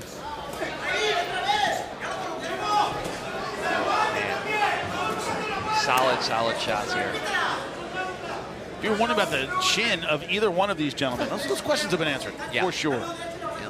Ramirez has been stopped. He's been hurt, like Nick Ball, who's a big puncher. Got him very early on. One of the best in the world right now. Cardenas was another one who was able to stop him, but he was in that fight. He was taking punches really well until the finish. He was up in that fight, right? Yeah, one squad had him up, one had him a draw. But he was certainly in it. He was right there. Oh yeah, absolutely having a great night. This one's completely a shutout, I feel like. But Akitsugi, he's taking some big punches as well, and absolutely none have slowed him down. Nice ripping body shot. Listen, if you're fighting this young man, Akitsugi, you're in for a long night, and you're not going to have fun. Get your meals from Chris Algieri, right? You need some energy to keep up with this guy. But I'll tell you, without a big knockout record, he's not going to have a hard time. You're talking about he's the B-side a lot of times. Yeah, that's what he's not going to have a hard time getting like title shots if he reaches world class level, because champions will take chances on guys that don't have a big knockout power. Big knockout power. But I mean, I don't see a lot of fighters looking good against this guy. That's what I'm saying. Be careful. Be careful what you wish for, because this guy is not going to be easy to deal with. No, he's dangerous. Very, very dangerous. We're talking about one of the greatest fighters of all time, pound for pound. Now Whitaker, couldn't break a potato chip with his punch, but don't make him look like a fool in there. And he's another one who would get aggressive in spots. He'd walk you down. You watch a lot of Conor Whitaker fights. He was walking you down. Well, Diablo Cercado, he had to. He was losing that fight every round, having had to score a knockout late. 10 seconds. Rest in peace, Sweet Pea, one of my favorites of all time, but great performance so far from the fighter from Japan. Listen for the bell. Katsuma Akitsugi. Round 8. Cut. Stabilized a bit, gentlemen. It doesn't look good, but it doesn't look a whole lot worse than it did in the last round. No, I mean, he's not getting hit all that much, and there hasn't been any more headbutts, so that cut is pretty stable. Some of the action from the last round. Ooh, talk about chins, gentlemen. Yeah. And Akitsugi, man, again, it doesn't change the approach. Gets hit with a big shot. Eyes right back on the prize. Loma, Tara, Loma, Atana. Okay? All right? And the uppercut is me too. Uppercut is not working. Yeah, right body. Akitsugi looking good so far. Cuando te gira, brinca para atrás porque te agarra de golpe. Brinca para atrás y regresa, güey. No te puedes quedar parado, güey. Lo puedes acabar, yo confío en ti que lo puedes acabar. A eso que te digo, al cuerpo y remátalo. Al cuerpo y remátalo, agarra distancia. Corner saying you can't stand still. You can finish this fight. Trying to will their fighter back into it. That fighter, Eduardo Ramirez. Paul, as you said, probably a shutout so far, as we're in the penultimate round, round number 9, scheduled for 10. Yeah, Ramirez may have to give everything he's got here in the last 2 rounds of what he's got left to try to go for the KO. It doesn't look like Akitsugi's willing to back off. No. He's only got one way. If it ain't broke, don't fix it. And he also looks like he enjoys himself. Yeah. Fighting like this. Akitsugi goes rounds, but he doesn't mind doing it. I was thinking earlier, I'm obviously very, very different styles, very different fighters, but Nicklaus Flaz, another guy. They both are guys that are rhythmic fighters who like to have fun and are enjoying themselves in there. And have a high output. Yep. And just great rhythm. And again, that output comes right off that smooth rhythm, so it doesn't really tire them out. Not dancing tonight. He is playing some percussion. Akitsugi in the red, green, and white doing great work against Ramirez up against the ropes. The effectiveness of a guy like Akitsugi is not super speed, but it's amazing punch variation. Yeah, he's landing a lot of shots. John Bonham going to town on your body over and over again. I could see in the corner of Ramirez, they were worried. They're concerned about how many punches their fighters taking. Blood splurts out of the mouth of Ramirez. He takes the uppercut, backs up, and Akitsugi again. Ramirez tried to hold there. Akitsugi refused it. Ramirez not looking good right now. He's looking hurt. Another good shot. Referee, I think, looking closely at this. This could be a show-me-something kind of environment here. Yeah, the corner's looking real. Yeah, he hasn't thrown a punch back in a while. Referee, the corner's going to the apron. This is over. That was not throwing a punch in a while. You know what? It gets dangerous. Stopped. You know what? In the fighter meetings, Akitsugi said he wanted a stoppage. He got it. He wanted to make a statement, and he sure did that, just that. And it starts to get dangerous for guys because sometimes the guys who are not big punchers and you go too many rounds getting beat up, they don't put you out of your misery. Sometimes it's better to just get knocked out earlier and you don't take as much damage. Sometimes these kind of fight can be more dangerous because you're taking a lot of punches from a guy who's not putting you out of your misery, but it's enough damage to rock you and hurt you because punches in the head are not healthy to begin with. And when they keep landing clean and clean and clean and you keep hanging around, it can get dangerous. Just enough heart to stay in the fight, right? Yeah, you've seen that. That's where guys get hurt is during when extended amount of rounds go. Sometimes it ends in late knockout. Sometimes it goes the distance. I've seen guys get hurt with catastrophic brain injuries that they fought on points. They've lost them. I've seen guys win on points and have catastrophic brain injuries. So tragic endings don't happen in rounds 1 and 2. They happen in rounds 10, 11, 12. And a lot of times it's not against monstrous punches. Right. It's true. This is how it happened. It was right in front of us. That's how we were able to warn you right there and let the commission know this fight is over. And now Ramirez is in the corner. He still doesn't feel good, man. He's got a towel on his head. And he didn't throw a punch the last 30, 40 seconds. He was overwhelmed. He had tried. It wasn't like he showed up and then just tried to BS his way through the fight. He had tried early on. He doesn't fight that way. He had tried early on. He just got the fighting spirit beaten out of him. And at the end, he just had nothing left. You know, I'd like to see some ice on his head and neck at this point. You want to, just in case there's any kind of swelling or bleeding going. Even some oxygen. That's something they do in England, right? They do that. I saw that. They do that here recently. I've seen that. They always do it in England, but I feel like I've seen it here recently. I don't know if it was right here at this show, but Akitsugi wanted a statement. The main event in the United States. He made that statement tonight. Oh, absolutely. I mean, hello, Akitsugi. That was a great performance against a very, very tough opponent. He was very, very impressive. He showed what he's made of. He made a statement exactly the way that he wanted to. I mean, listen, he'll always be invited here on ProBox TV. He's a very exciting style. He felt like perpetual motion, as we said, and that's we noticed it in round 1. Like, oh, this guy's kind of a perpetual motion kind of style, and he continued exactly that way. Perpetual motion. Scored a knockdown on the way, dominated the fight. Punch variation, punch selection, deceptive entrance, spinning around the side as well. Weak side exits to create new punching angles, which he punched off of. Again, a bit of a poor man's Lomachenko, and you know what? He's got a little bit of that style in him. Gentlemen, this is a month camp. This guy came out and did this. Yep. The shape, the timing, the explosiveness, that is impressive. Once again, you give this guy 2 months? Yeah, right. I can't wait to see what he can do. You usually hope he doesn't overtrain because he works so hard that maybe you give him a full camp, it might be dangerous. He's not used to it. This is a massive win. Eduardo Ramirez is a very, very tough out, and we've had him on our hair before, and he impressed. And to stop him the way that he wanted to dominate and then stop him. Yeah, dominate and stop him, exactly. It's the way you got the stoppage. Yeah. Checked off every single box to win in our main event by TKO. Great performance for the fighter from Japan, fighting out of Hollywood, California, Jim Sorensen. Make it official here in our main event.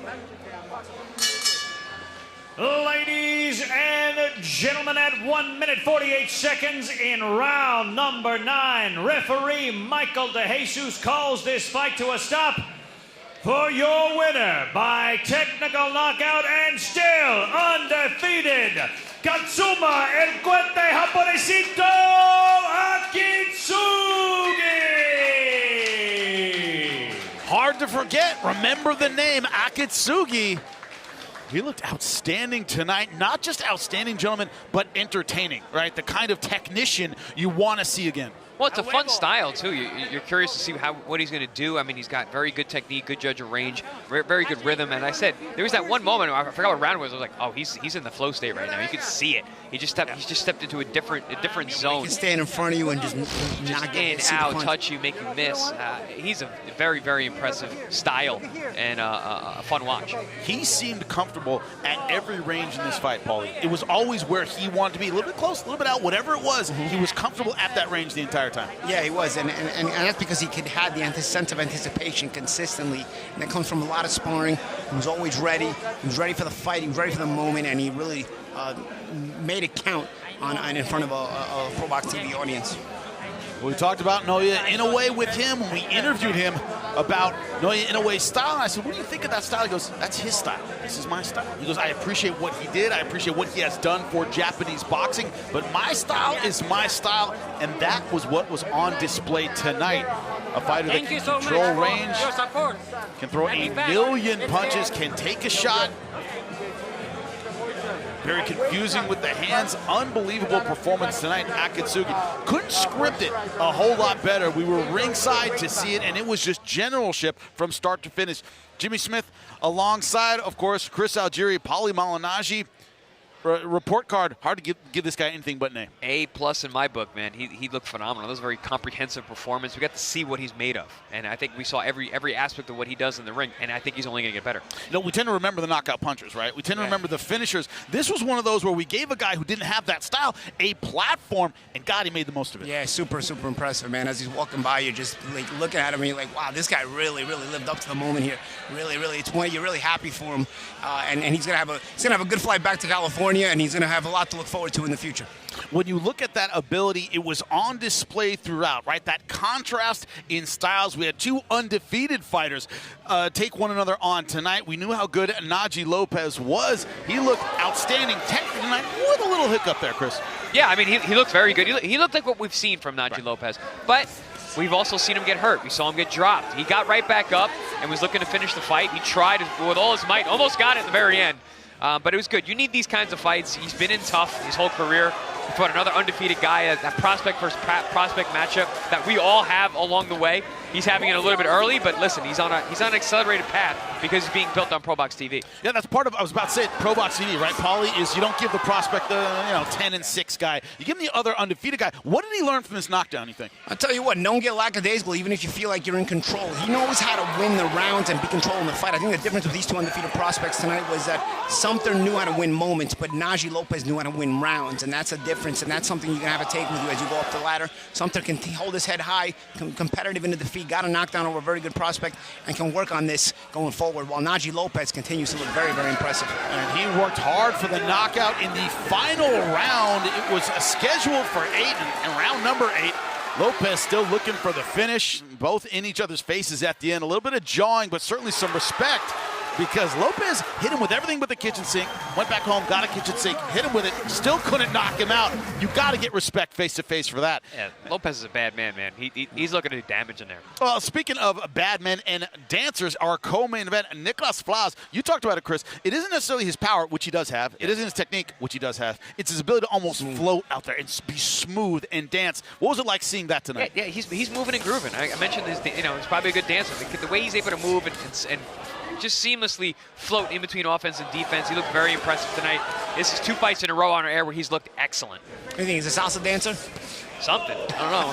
He's Puerto Rican, right? Bachata. You know he's got the footwork, and it was on display, not just the power punching. We knew he had that, but that ability to control range, Paulie. That was here from the outset against a very tall guy. Smooth. But there was one thing him and the main event, Akitsugi had, that smooth and transition entry, deceptive entry, disguised, knowing how to mix the variation on the punches, not just the way you locate them, but also some shots hard shots, some shots soft shots, touch, and then knowing how to vary it in the proper way. Very, very impressive. Yeah, and that was the theme tonight as well, that movement, the outside, the ability to control range, but dealing with it in very different ways. In our main event, Akitsugi knew he didn't have the power of Flaz, for example, so it's going to be death of maybe a million cuts. I love the way he dealt with his range. Chris, what were your thoughts on it? Yeah, he was very, very impressive tonight. Very fun style to watch, the way he's able to go in and out. Even when he did get hit with shots, because he was fighting a very, very talented fighter, he just went right back to the script. He's like, all right, this is what I do. You know, I think we had a perfect display of what Akitsugi is, and I think that's what we're going to see from the future from him, and I think we're going to see him at a very high level. The elite of the elite at 119. Think they're looking at this fight and going, this could be a guy that we're thinking about? Those weight classes, you can move up fast. Yeah. You know, they're smaller weight classes, but you can look impressive 1 or 2 fights in a row. You find yourself in a title fight pretty quickly. Akitsugi, a performance like this again, you know what, on a stage like this again, you find yourself in an important fight pretty quickly. Well, Cardenas, isn't he getting a title shot? Exactly. Yeah, so Cardenas is getting a title shot. He just fought. He just beat the guy that he just beat. And Akitsugi did it more impressively. More impressively. Much more impressively. We talk about it all the time. And ProBox TV, our matchups are absolutely incredible. We have another one coming up July 31st. Alberto Palmetta versus Jesus Saracho, both ProBox TV veterans. They know what it means to be here. They know what it means to be successful on our air, what it can do for you in your career. Both technical, both aggressive. It is Argentina versus Mexico. Chris Algieri will try not to take sides. He will be a neutral party at ringside, as hard as it is for you to do. Well, I've called both these guys. I actually really like Jesus Saracho, so I'm not going based on flags on this one. Don't throw him under a bus. Don't do that. Yeah. We do it all the time, and we love it. Thank you so much for joining us here at ProBox TV. It was a night full of spectacular performances, knockouts, boxing, footwork, combinations, all of it on display. Undefeated records were thrown out the window. Undefeated fighters took massive steps forward in their career. That's what happens every single time here on ProBox TV. Of course, the dancer looking good in our co-main event, Nicklaus Flaz, and in our main event, the Land of the Rising Sun rose just a little bit higher. For everybody behind the scenes, I'm Jimmy Smith. For Paulie Malignaggi, Chris Algieri, it's been great. Thanks for joining us.